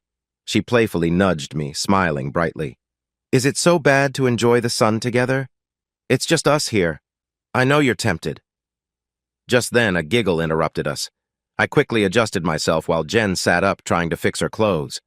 Two girls, likely in their late teens, paddled around the boat in a small canoe. They smiled at us. "Sorry to interrupt. This is such a beautiful spot, and I wanted to show it to my friend. We'll head out now." They seemed just as shy as we were, and Jen smiled. "You're here now. Come on and enjoy the sand with us. If you want a drink, we have sodas and water." I had stepped into the water, glad it was cool. I climbed back into the boat and returned with a Coke, some water, and a few snacks.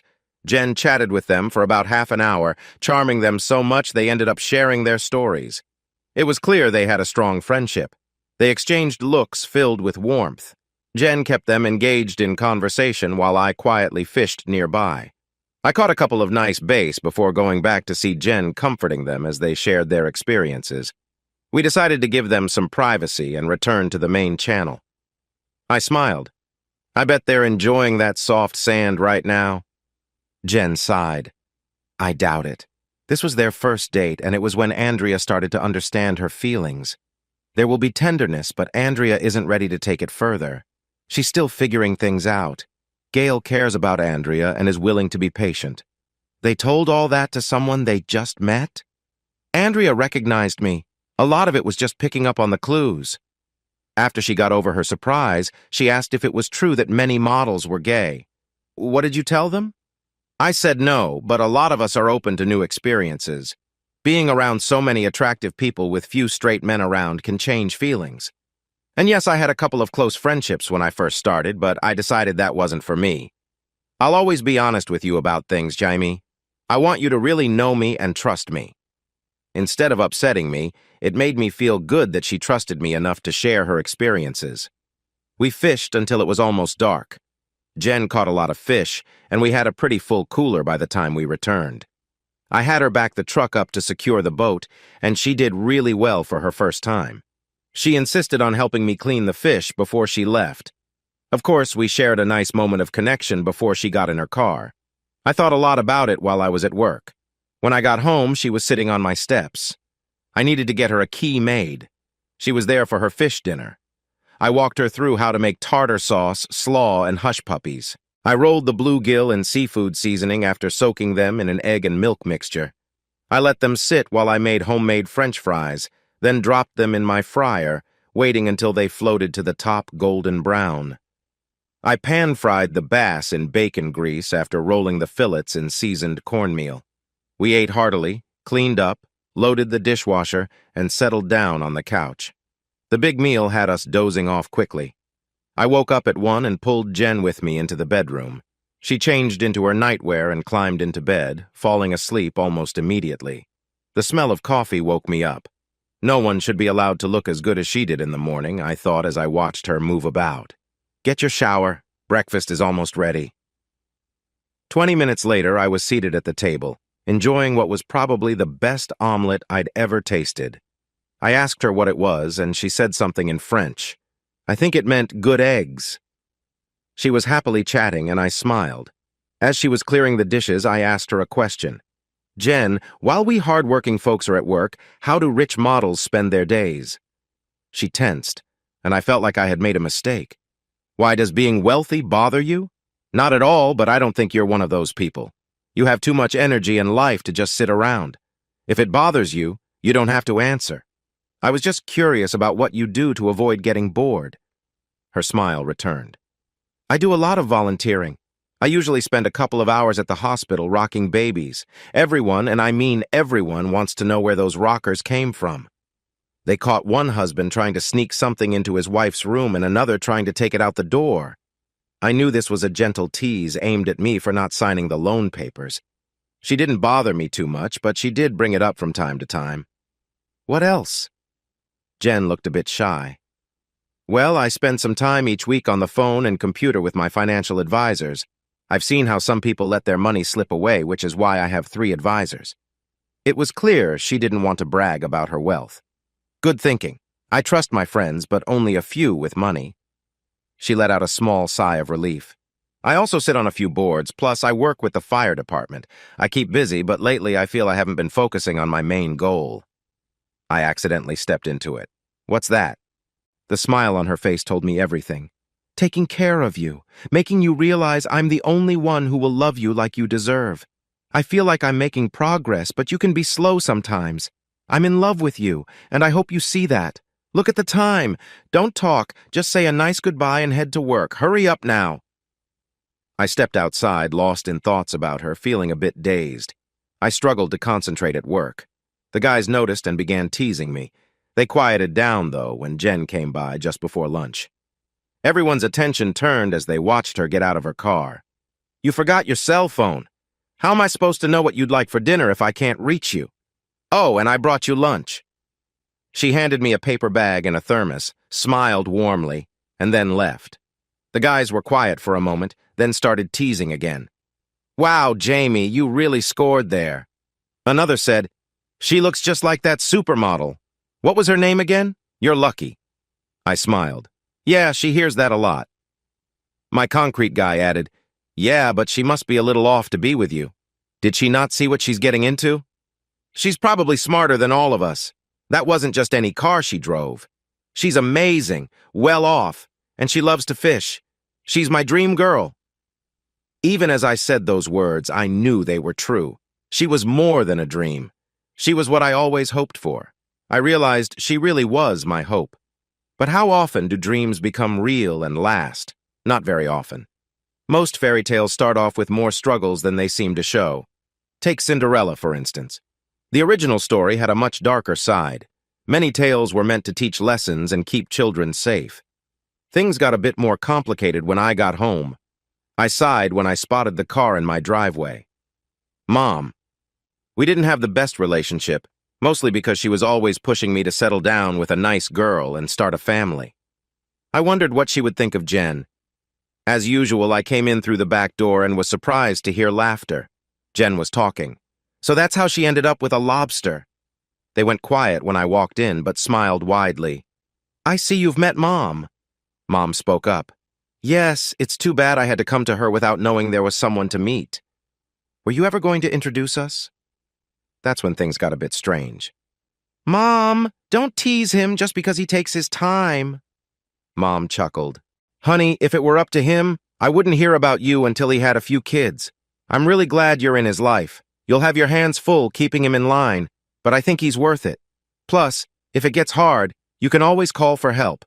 I'm sure you haven't met his grandmother yet, have you? Jen looked at me, curious. She never understood why I didn't talk much about my family. Maybe now she would. No, but I can't wait. Can you come for lunch on Sunday? Maybe we can get Hammy to grill, or better yet, do a fish fry. Just try not to get here before 1 so we have time to get home from church. I swear if Mom's smile got any bigger, her face would break. We'll be here. I might bring my sister and a few of his cousins. That way you can meet most of them at once. Call and let me know how many so I can make sure we have enough. I sat there while they pretty much ignored me. When Mom got up to leave, she gave Jen a warm hug. I received a kind gesture on the cheek and some whispered words. She's perfect, son. Try not to mess this up. Jen just smiled. We had a light dinner, neither of us very hungry. We cleaned the kitchen and relaxed on the couch. After a bit, we shared some close, affectionate moments. This went on for about 10 minutes before I gently shifted back. Her expression showed some concern, so I leaned in for another quick moment of affection. I want to talk, baby. You being so close to me makes it hard to think. Jen looked a bit nervous. What do you want to talk about? Us. If she looked uneasy before, now she seemed genuinely anxious. What about us? That came out wrong. I want to talk about us, but first I need to discuss business. I've decided to trust your instincts, honey. I signed the loan papers today and gave my boss a month's notice. In 30 days, I'll be the owner of J&J Custom Furniture Designs. Her face lit up. That's great news. I was worried you wouldn't. By the way, what does the name mean? It's short for Jen and Jamie. This will be your business as much as mine. I'm sure you'll be in charge. You know how to network and negotiate. I know how to build furniture. Seems fair to me. That is, if you'll do it. Of course I will, honey. But it will be your business. No, it won't. I had the agreement changed. You and I will own it 50-50. I consider your knowledge a real investment. Don't argue with me on this or the deal is off. Are we okay? Instead of responding, she jumped back into my arms. Through our shared moments and the tears, I felt a sense of agreement from her. Great. Your lawyer has the new papers. Sign them whenever you're ready. I'll be outside his office tomorrow morning ready with a pen. Perfect. Now about us. I liked you the moment I met you. I had no idea who you were or what you had achieved. All I knew was that the most wonderful woman was right in front of me. As our bond grew, I realized how great you were inside, too. You were everything I hoped for, even without riches. She sat on the edge of the couch, looking uncertain. You know my beliefs, so I kept my distance while Steve was alive. But now he's gone, and here you are, close and available. I'm glad I can share this with you now. Well, we have shared moments, just not in the traditional sense. This way, I can look our kids in the eyes and tell them to wait for the right moment, like we did until we were engaged. Or that might mean something strong for them. I barely finished that thought when she tackled me, causing the sofa to tip over. She rolled with it, ending up on top of me, her eyes sparkling. Say it! Just say it! I wanted to propose properly, but I guess this will do. Jennifer Mary Ann Foster, will you marry? Yes! You didn't let me finish. Oh, you're done talking. I didn't mean to propose without a ring. We can go pick one out this weekend. No, you will pick it out. I want something special, but it needs to fit your budget. I've had jewelry before, and I want this one to really mean something. I'll wear it with pride, you understand? I should start looking now. Yes, dear. She showered me with kisses. Good. You're going to be easy to handle. I got her off me and set the sofa back up, motioning for her to sit. Hold on. There are things we need to discuss. Jen's eyes widened, but she took my hand with a smile. First, I know you have wealth that I may never achieve, but honestly, I don't mind. You'll have wishes for our family, and I'm fine with you spending on those. But I want our children. Let me say that again. I want our children to grow up to be sensible, not spoiled. I want them to understand hard work and the importance of saving and spending wisely. I also want a prenuptial agreement. Your lawyer has already prepared it for me. I never wanted your money, so if we don't end up together, he wrote it down that way. If we part ways, you keep what is yours, and I keep what is mine, and everything we built together gets split evenly. I don't want this to fail, and I'm sure you don't either. All of this will just be words on paper we may not really remember. Agreed? Can we maybe? Nope. Take it or leave it. I want you to know that I want you. Not your money, not your fame, just you. She tried to hide her smile, looking down as she said, "Yes, dear." "Good. I know you'll want a nicer house when the children come, and I'm okay with that. I don't want anything like what you had before. I want a nice, spacious home filled with love and laughter. Agreed?" "Yes, dear. But we have to stay here for now while we get things started. There's nothing wrong with this house. It's just a place to hold love, so I'm happy with where we are now." I was surprised. She had lived in large homes before, but she wanted to stay in this one. She saw my reaction. The places I had before were not homes. They were just big buildings to show off. You can't be spontaneous when everyone is watching. One mistake could ruin everything.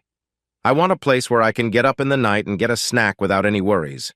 Plus, my childhood home was smaller than this one, and I loved it. Remember, I wasn't born into wealth. I had a normal life until I was 15 and got noticed. I've never liked that term. "Okay then, I'll take some time tomorrow to find a symbol of our love. I want it to be special and maybe not just a diamond. I always thought they were kind of plain. If you don't like it, I'll look again. But give it some thought. I don't want to rush into planning things. I'd like to have a long engagement to make sure we're really a good fit. I might have habits that annoy you, or vice versa. I want to work out any issues before we make things official. Does that make sense?" She smiled. "It does. I agree. I'm sure I have things you might find distracting too. We'll try to change for each other, and if we can't, we'll learn to live with it. Now let's focus on building our relationship." Being close to someone who was so successful and admired was a unique experience. It wasn't just because of her wealth or beauty, it was because she was the one I loved. Her presence felt special, and there were little things about her that made me smile. I discovered and appreciated every part of our relationship, enjoying her reactions. She had such smooth skin, and she mentioned that she had a treatment long ago to help her career. We had a great time hugging each other, finding out what made us laugh and smile together. We talked about many things we liked and what we were comfortable with. There were surprising moments as she shared her experiences, showing that she trusted me. I had never tried some things before, and honestly, I never really understood why people found them interesting. But with Jen, everything felt possible, and I was eager to explore our journey together. I made a note to come back to this topic later. As we talked, our hands brushed against each other, and I felt a familiar feeling growing. She wanted a deeper connection, hinting that she wanted to explore our bond even more. It felt a bit unusual when she suggested having fun together, emphasizing how much she enjoyed it. I responded gently to her as she seemed to like the attention.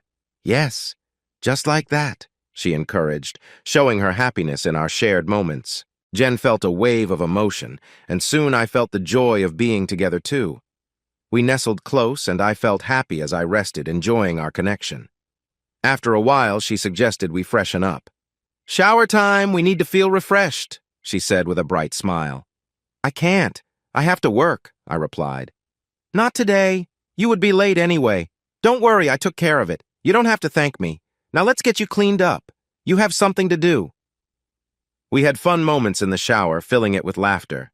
After we got dressed, she gave me a warm kiss and playfully urged me out the door. I felt a big smile on my face as I drove away, knowing I didn't have to shop for a ring. I had already planned a custom design with a friend. It had a beautiful diamond shaped like a heart, with 2 small heart-shaped emeralds beside it.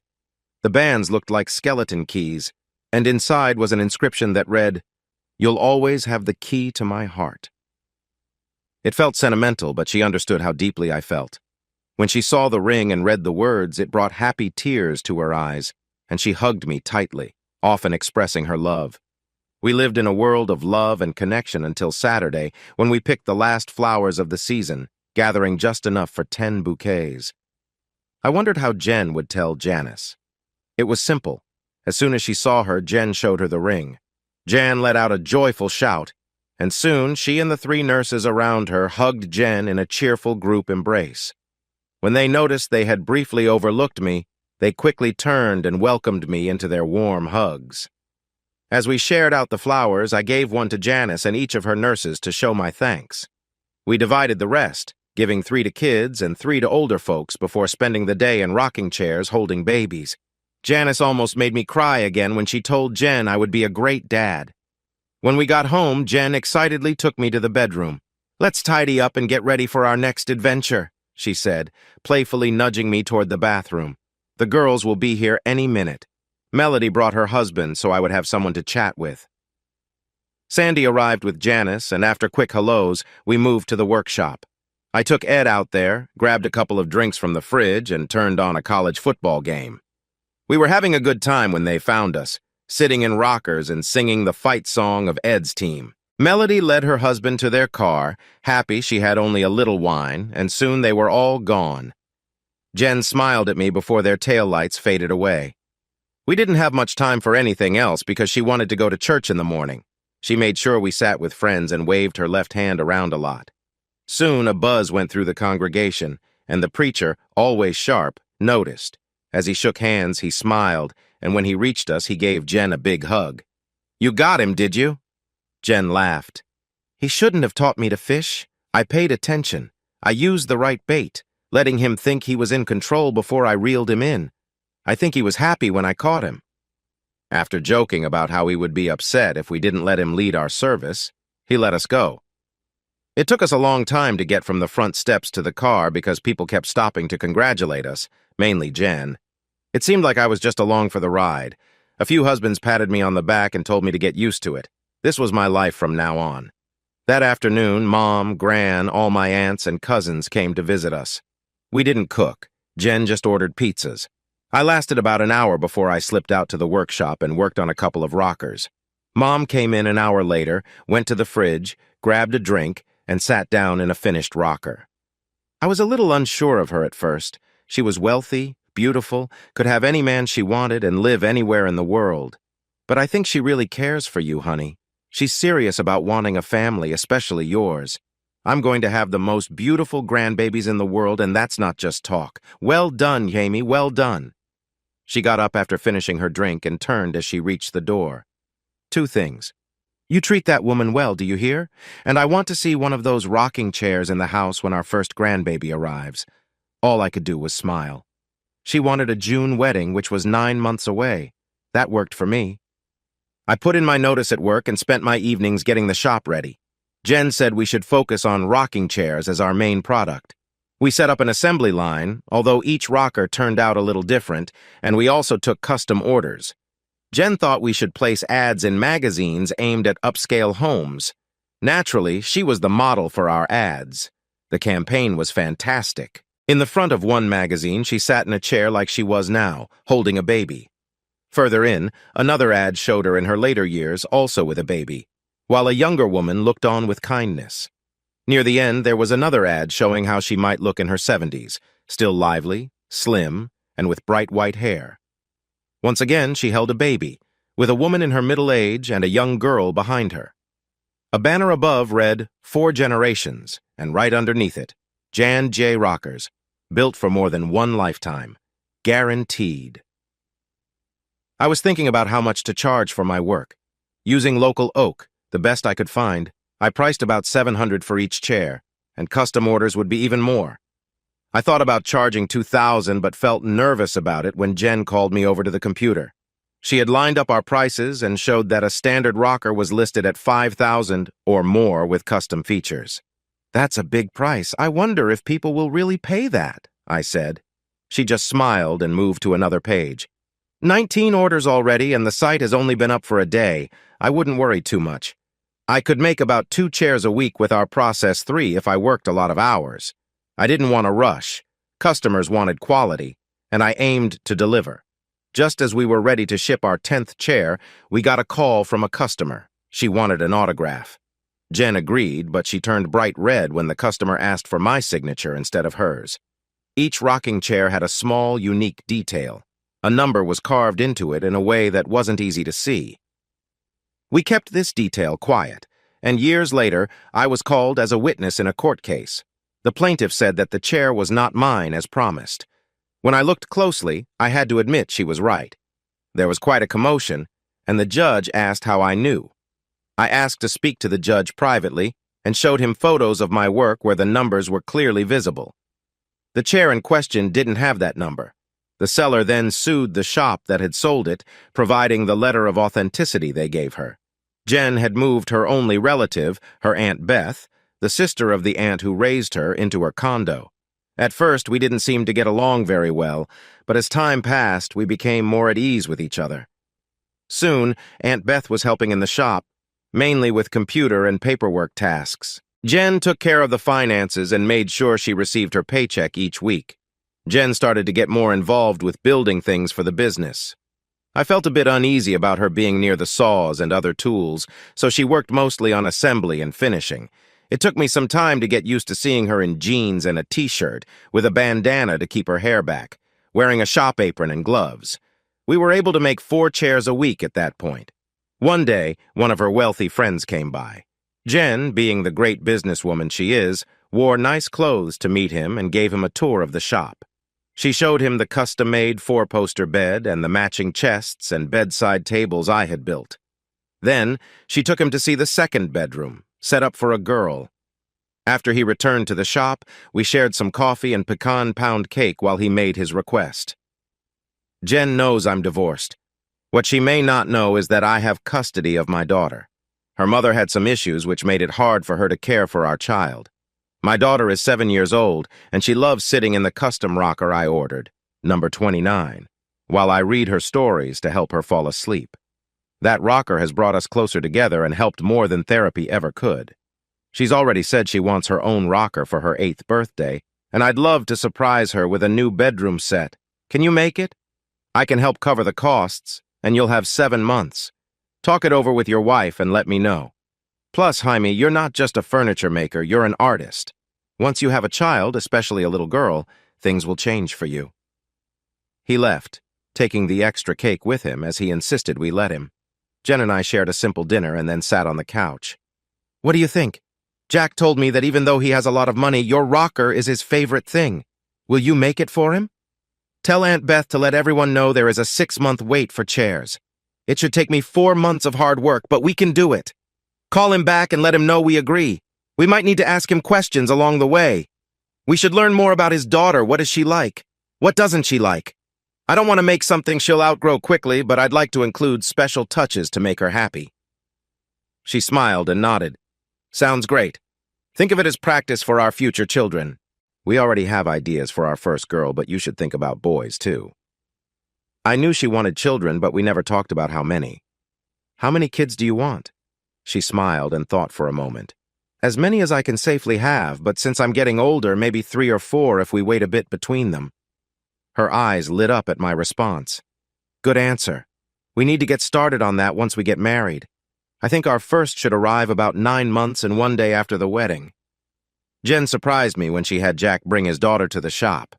I had her rocking chair ready to put together and needed to make sure it was just right for her. I designed it almost full size so she could grow with it. She was a bright child who curiously followed Beth and Jen as they showed her around. Jack used the time to look over my plans. Her favorite bedtime story was about a princess who befriends a dragon and goes on adventures. So, on the back of the header panel, amidst flowers and vines, I painted a princess riding her favorite dragon. I worked on about 8 designs before I got it just right, but it was worth every minute to see her smile. Jen helped a lot with her bed, which was a 4-poster with a canopy. The vanity had a heart-shaped mirror, surrounded by a dragon wrapped around it. Once everything was ready, we went to deliver and set it up. We arrived just after Allison left for school and finished just before she came home. Jack recorded her reaction. She stood in the middle of the room, spinning slowly. Then she let out a joyful shriek and jumped onto the bed, laughing and crying at the same time. It was the next day that she discovered our special gift. I carved a dragon from black walnut and made it so smooth and shiny that it seemed to glow. Next to it stood a princess made from light-colored holly. The contrast was beautiful. We went back to working on more rockers, now almost a year behind. 6 months later, a magazine came to our door, Architectural Digest. The cover showed Allison's bedroom, and the article was about Jack's mansion. There was a photo of Allison holding the dragon and princess. Jack explained how the talented Jen Foster and her fiancé designed and built each piece, making it very special. He mentioned buying one of our rockers and how that led him to us. Our business phone was ringing off the hook. People from all over, including Europe and the Middle East, wanted custom-designed bedrooms. Just fantastic, Amy. I believe what you've made will be treasured for generations to come. I can't tell you how much I admire your work. I was surprised. Me? You're the one who built yourself up. You have the phone numbers of leaders all over the world. If you so much as sneeze, Wall Street goes up. Why would you admire me? Everything I've done and will ever do is just numbers. I know I'm good at handling money, but fortunes change every day. Long after anyone forgets us, your music will still be here. While everyone wants money, you can't use it to love your child or hug the person you care about. More joy will come from your music than any amount of money. Jen is right about you. Jen is pretty much right about everything. Why is she right about me? She said you are one of the most genuine people she's ever known. A person who sticks to their beliefs no matter what and can still sleep at night. A person who always puts family first. You're one of a kind. For some reason, that conversation stayed with me for a long time. Jack surprised me by asking if Jen and I would take him and his daughter fishing. The next weekend, we all went on the boat. Jen had moved past the beginner stage, but she enjoyed teaching Allison. She was so proud when Allison caught her first fish. Jack picked up the skill quickly and caught a few himself. He eventually bought a medium-sized boat that was great for fishing and for holding Allison and her friends. Jack spent almost every Saturday on the lake, often with a widow who had a daughter Allison adored. She might not have been as wealthy, but she seemed to be doing well. Jen joked that we might need an extra bedroom soon. Then winter came, and fishing season ended for most people. Even though I love fishing, I had no interest in being out in the cold. I knew a couple of friends who did that, often chipping ice off their lines. No thanks. Jen insisted we take a vacation in January, flying us to Vail to ski. We brought Mom and Aunt Beth, who spent their time shopping. The condo was very nice. I usually didn't ask about costs, but curiosity got the best of me, so I asked how much it was per night. Nothing. We own it. Oh, really? Jen laughed at my surprised face. It's an investment. I have a management company rent it out when we don't need it. It's actually giving us good returns. We donate all the money to local fire departments. We even let firefighters stay here for free during the off-season. It all helps with taxes, too. One night, Jen found a fancy country western club online. She got Mom and Beth some fun outfits for the evening. It was funny to see my mother enjoying herself so much. She danced the night away with many people, no matter how old they were. Beth enjoyed the night, but soon she decided to go to her bedroom, leaving Mom smiling. Don't be too hard on her. This is the first time she has gone out in 4 years since her husband passed away. So what if she had a little fun? Good for her. Jen joked a little. Did you have fun with her, Mom? Mom smiled back. I didn't lose anything, if that's what you're asking. I will miss my favorite things, though. They looked so good together. Good night, kids. I sat, surprised, while Jen laughed on the floor. As March arrived, Jen eagerly looked through the seed catalogs I always ordered. She was planning our flower beds for the season. With the way she was ordering, I was going to have to make my garden much bigger. After the vacation, Mom and Beth became close friends and joined a book club, which helped them meet new friends. They even had a few girls' nights out. Jen went to a couple of those nights and returned home giggling about all the fun they had, though she didn't go every time. One of Jen's Christmas gifts for us was a nice computer with design software. It was meant to help us create furniture designs and was a great tool. I wasn't very good with computers, but that soon changed. One day there was a knock on the shop door, and Jen answered, thinking it was a customer. We kept the doors locked to avoid distractions. I saw her take a young woman into the small cubicle we jokingly called the office. They talked for about 20 minutes before standing up and shaking hands. Jen brought the woman over and introduced her. Honey, this is Molly Graham. She is the first employee of Jan DJ Custom Furniture. Molly was a college junior studying interior design and minoring in furniture design. She was looking for a summer internship, and we were her first choice. She seemed surprised that no one else at her school had thought of us. It turned out she had a scholarship and needed a part-time job, so we started her with 20 hours a week to see how she fit in. Not only did she fit in, but she also made things better, suggesting ideas I had never thought of. With her help, we could make almost 2 rockers each week. The only disagreement we had was when she wanted to use machines for a lot of the work. I quickly disagreed. If we mass produce, We won't stand out from our competitors. Right now, every customer knows their rocker is handmade, every part crafted by hand, and each seat shaped to their needs if they give them. They can choose designs for the legs and headers, making each piece truly special. She didn't agree, but understood my point. The custom seat idea was Jen's. She once bought a bicycle that cost $6,000, but it didn't come with a seat. You had to order the seat to fit your exact measurements for an extra $1,500. I was shocked by how much that cost. Do you still have it? No, I got tired of it and gave it to someone who needed it. The point is, we could offer the same thing. So we did. We bought sealed pouches of foam. All the customer had to do was shake it for 2 minutes to start the process.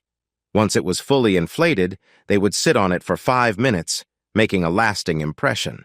Then, they would send it back to us. We would scan the impression into our design system, which helped us shape the thick oak seat. I would take care of the finishing touches. This became a very popular option. Of course, it cost an extra $500, but most customers chose it. Molly had a friend who needed an internship for his studies, so Zach joined us. He was good at fitting the finished pieces, making small changes like I would have done. This helped increase our production. I focused on carving while Jen took care of the finishing.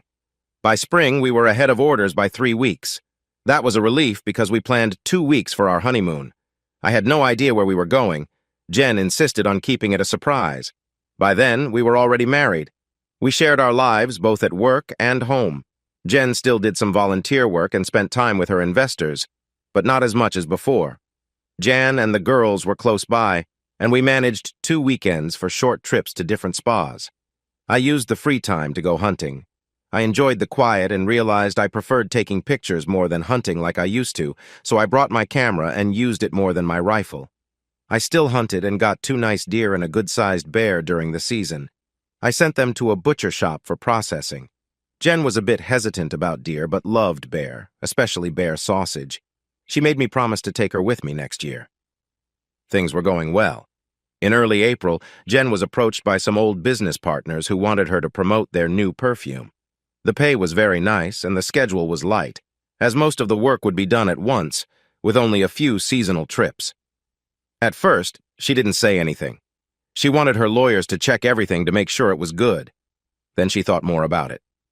The money was just over $1 million a year, and they wanted a 3-year deal with extra pay if the brand became popular.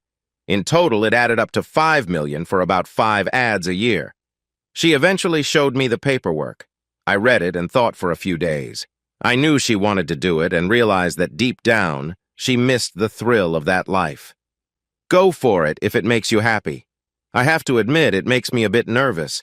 You'll be going back to a world full of attention and events if you choose this path.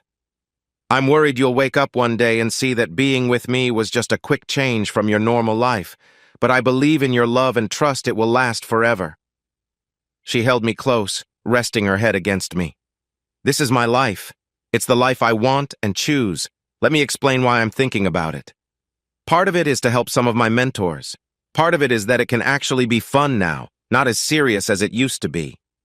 I'll go in for about 2 weeks of work and then return to my daily routine. Then maybe 4 days twice a year during the holidays and summer. 3 weeks for $5 million. All the money will go to a charity that provides safety vehicles for fire departments. We could make a difference together. She smiled and chuckled softly. Plus, I want your mom and Aunt Beth with me. I also want you to spend a few days by my side. I think it would help you understand me better and show you that this isn't a threat to us.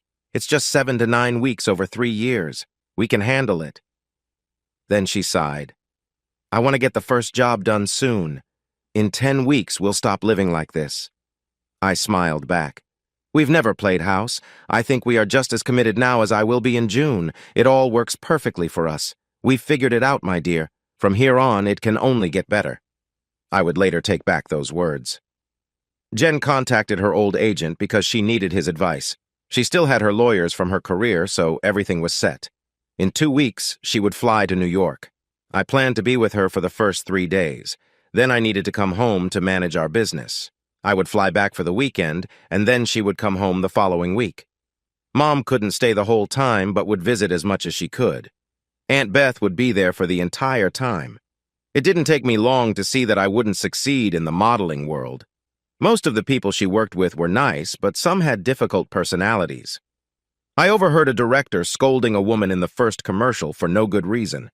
After listening for a while, I felt I needed to speak up. She got the message after the first few times. How about you let her be? The set went quiet.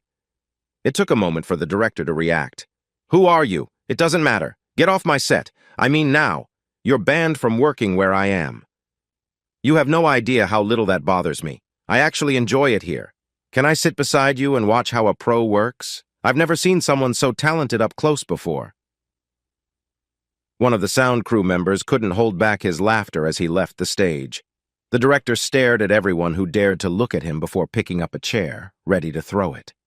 I gently held his hand. You need to stop and think about what you are doing. Is this how you should act here? Look at those people. I knew many of them would confront him with a smile, even if he didn't realize it. Now please put the chair down and take a seat. If you don't, I might have to move it around and you might end up sitting in it. Who are you and how did you get in here? It doesn't matter. I have security for a reason and I want you to leave without any trouble. If you try to come back, I will make sure you regret it. Someone call security. Everyone just stared at him, and no one moved for a moment. Finally, one of his assistants rushed out of the room. I smiled. Looks like we have a little time to enjoy. I'm looking forward to this. I don't know what would have happened if Jen hadn't walked onto the set just then. She smiled and greeted a few people she recognized before coming over to me. Before anyone could say anything, she wrapped her arms around me, showing warmth to everyone present. She acted like she was just noticing the director for the first time. Her voice was calm but firm when she spoke. Hi, Bob. I heard you were hired for this shoot. Just so you know, I included a clause in my contract that says if I can't work with someone, they will be removed, and that includes you. I do not want to hear about any issues or unprofessional behavior. Do we understand each other? Before he could reply, she smiled. Oh, and I should mention this is my husband, and I care for him a lot. Any rudeness or disrespect towards him will not be tolerated. Are we on the same page? Understand, or do I need to explain more? He has served in the military, Bob, and he deserves respect. Instead of answering, Bob stormed off the stage, calling for someone. She smiled at me. Looks like you have met Bob. He can be tough, but he's a skilled director. It's known in the industry that we don't always see eye to eye, but we understand our jobs. If he stays professional, we will be fine. I felt uneasy about the whole situation. The perfume, Seductive Whisper, had a surprisingly nice scent. You better like it, Jen whispered. I'm getting an extra $200,000 to wear it exclusively for the length of the contract. It wouldn't be good for the spokesperson to be seen wearing anything else, right? I watched as she filmed her first scene, wearing an elegant evening gown as she walked through a room filled with people. Everyone stopped to watch, and the attention was especially strong from the men. She reached the doorway, looked back, and struck a playful pose for the camera. Never underestimate the power of a seductive whisper, she said, playfully pointing to the most charming man in the room. He walked over to her with excitement, and the next scene showed him looking relaxed while Jen talked to him. He looked nervous. It took 8 tries to get it right, and they used 5 cameras. The editor combined all the footage, and we watched it with the producer and the owner of the product. They were happy with it. Bob, however, disagreed, saying the presentation should be more bold. The owner scoffed. It's called seductive whisper, not loud announcement. This way is much stronger, using hints instead of clear statements. I like it. The producer said he would make final edits by the next day, and it could be ready for TV, cable, streaming, and even movie previews by the following week. Bob left in frustration. Jen just smiled. I had to focus on the business. It wasn't that I didn't trust our interns, I just had worries. Molly always wanted to speed things up and take shortcuts to make more items. I finally had to explain to her that when she owned a business, she could decide how things ran. Jen and I agreed to let her work through the summer if she followed the rules, and then we would find someone else. I was right. Molly had gone too far and produced more chairs than we could handle with our current setup. I checked them, and 2 needed fixing, which was annoying since the glue had dried. I might have to discard them instead of selling them. I could fix them up and donate them to a local hospital. Molly was upset when I talked to her about this, insisting it was time to change our ways. I had to let her go. She was shocked. "You won't find anyone as good as me. I'm really great at my work." "That's probably why I'm seeing big losses in production. I'm truly sorry, Molly. You could be a skilled craftsman if you focused. You have to want that, but it seems you prefer the quick way, no matter the quality. Let's agree to disagree and move on." She quickly filed a complaint with the State Labor Board, claiming harassment and stating the workplace was not fair.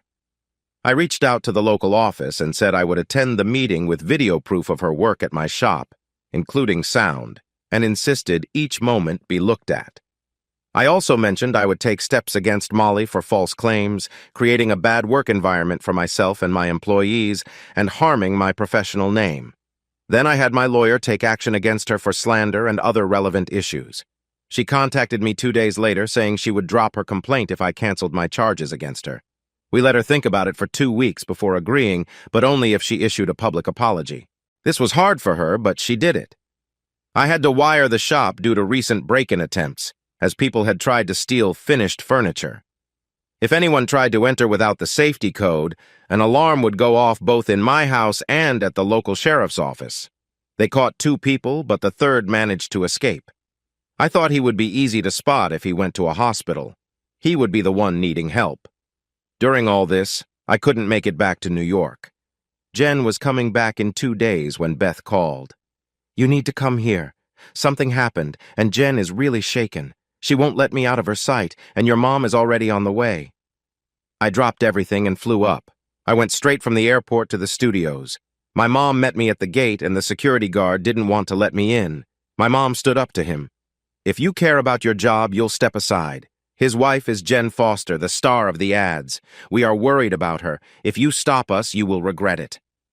He moved aside.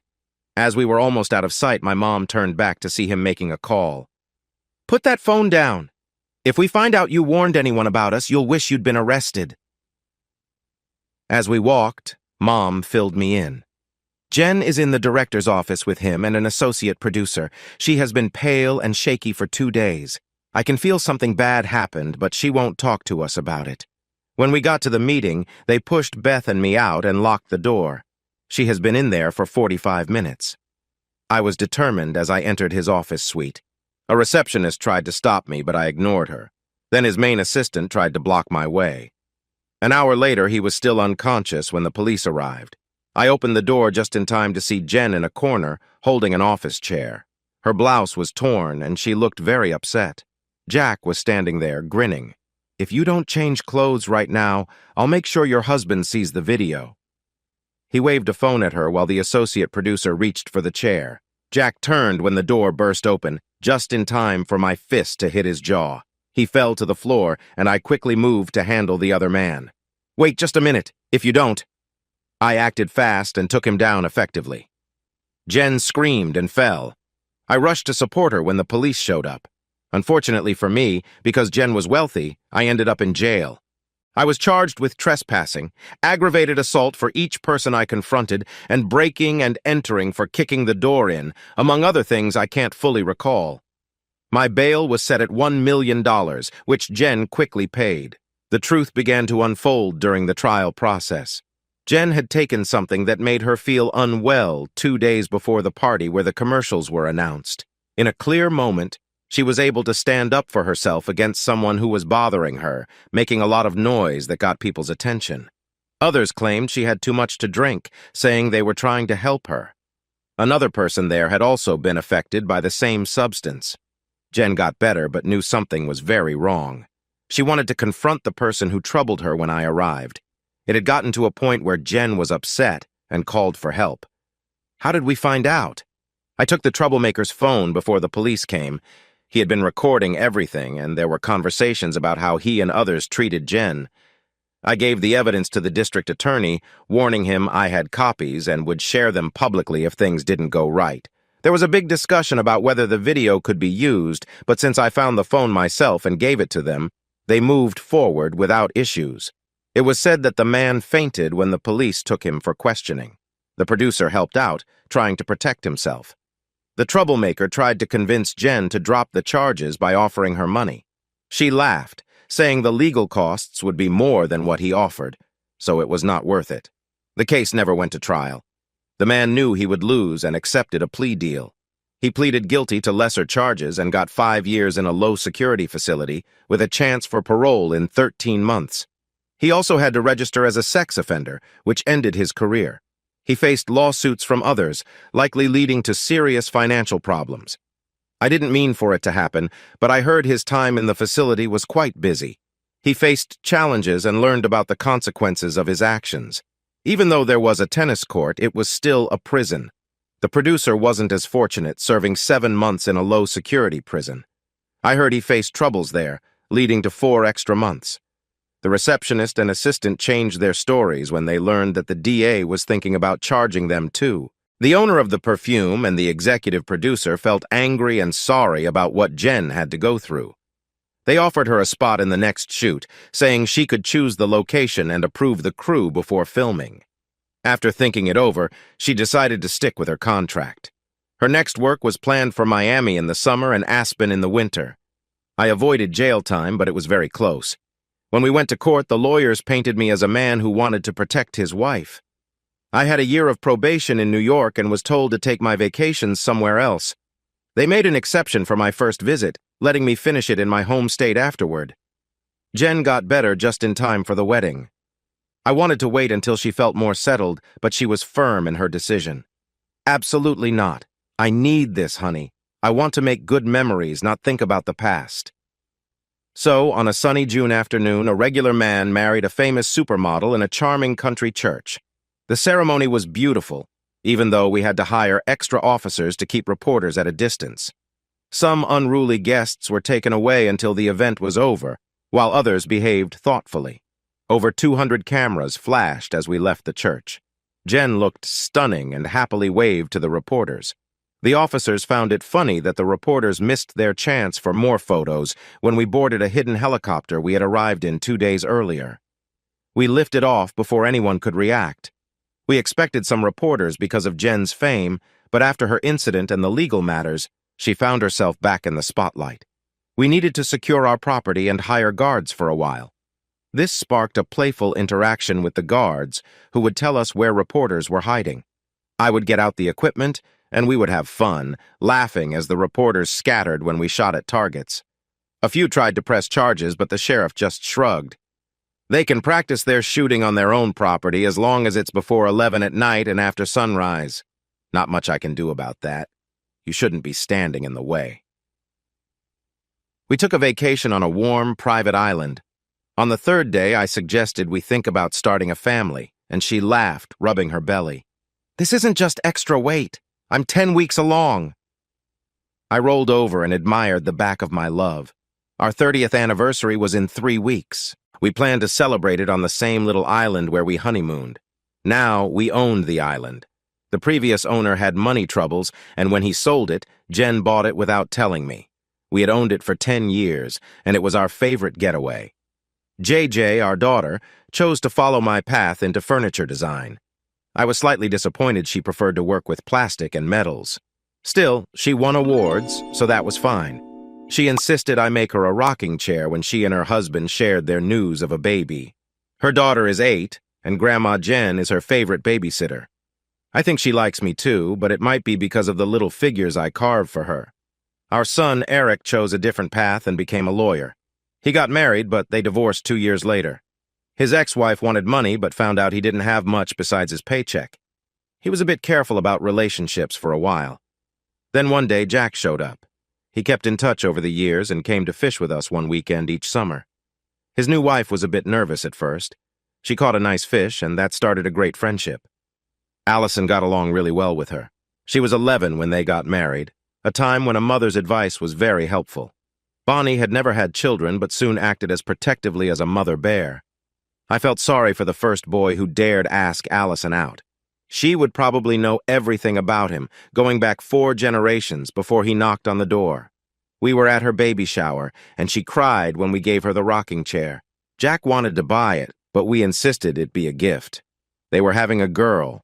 Poor Jack didn't stand a chance. Fast forward 26 years. Jack came by with his family for our annual fishing trip. By then, our kids were grown, but they joined us, both loving the water. We needed several boats, so we rented a couple of pontoons. The adults ended up together, while the younger ones paired off on the others. JJ, her husband, and their 3 kids joined Allison and her second husband and their 3 kids, one from his previous marriage. That left Eric and Jack's youngest daughter, Melanie. You could hear them joking back and forth on the water, and we looked at each other and smiled. Eric was divorced, and Mel had split from her longtime boyfriend just 2 months before the wedding.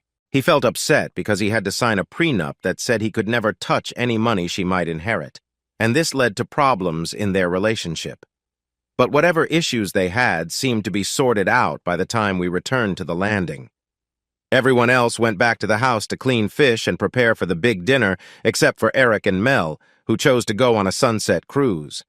We smiled as they left, and one thing led to another. They married 14 months later and recently announced they were expecting their first child. Jack asked me later that evening for help building a rocking chair, which I was happy to do. They decided not to have a prenup, thinking it wasn't needed. Jack told me he never felt more sure of his decision than when he threw away the papers he had made. Jen urged me to retire at 50, though I still made a rocker or a bedroom set for old friends every now and then. I found myself thinking about her first husband from time to time. Steve had a lot in life but was never truly happy, always wanting more. After he passed away, I sometimes felt bad for being happy, though I usually got over it quickly. I couldn't shake the feeling that if Jen had known his secret, they might have split up. I felt bad for having negative thoughts about him. He had been a friend to me. But he should have cared more about Jen's happiness. If he couldn't make her happy, he should have been brave enough to let her go. It seemed like he wanted the perfect wife for appearances. I doubt he realized that his dream wasn't realistic. Jen, beautiful as she was just a person who needed love, respect, and attention from her partner. That seems pretty clear, right? I had a childhood friend that I lost contact with over the years. I was surprised to see him at the wedding with a wonderful woman by his side. After that, he became a rare visitor, often stopping by when he was nearby. Lenny, to be polite, wasn't the typical handsome guy. Still, his charm made him stand out, which helped explain his relationship. Despite his ordinary looks and casual clothes, Lenny was quite successful. He wrote his first novel at 29, had a bestseller at 33, and published several successful books by the time he was 50, with 7 of them turned into movies. We often couldn't believe he had achieved so much. As I sat at the table with Jen thinking about our earlier chat as the reception came to a close, I remembered Lenny laughing with his unique sense of humor throughout the evening. Eventually, Jen asked him what was making him laugh. "You guys. Not in a mean way, though. You're like a story that shows unicorns can exist." Of course, he felt the need to explain. "You might not know this, but I practiced my writing when I was younger by sharing stories on a few free sites. My editor suggested it, saying it would help build a fan base for my books, and I found I really enjoyed it. I'm a bit obsessed with research, so before I write anything, I dive deep into the genres. There's a popular idea that people giggle at about a rich supermodel falling for an ordinary guy whose heart was broken by an unfaithful wife. Except for the unfaithful wife part, that's you two. I'd write about it, but no one would believe it." Jen thought about that for a moment and even checked out some of his earlier work. This led to a few fun outings and some great conversations. One day, Melody and the girls came over, laughing as they hopped into Jen's SUV for a day out. That night, I noticed a bandage on Jen's shoulder. She told me it was just a small procedure, something simple that she didn't want me to worry about. 3 days later, she came out of the shower with a tube of medicine in her hand. "Honey, could you help me rub this on my shoulder?" The man doing the procedure said it would help her heal faster, like I was going to say no. I paused when she turned away. The procedure ended up being a tattoo, something she had always wanted but didn't get while she was modeling. She shared how her friends had tattoos and how much longer they had to sit in makeup to cover them for a photo shoot, so she decided to wait. The tattoo was of 2 unicorns, a male and a female, with their necks intertwined as they nuzzled each other.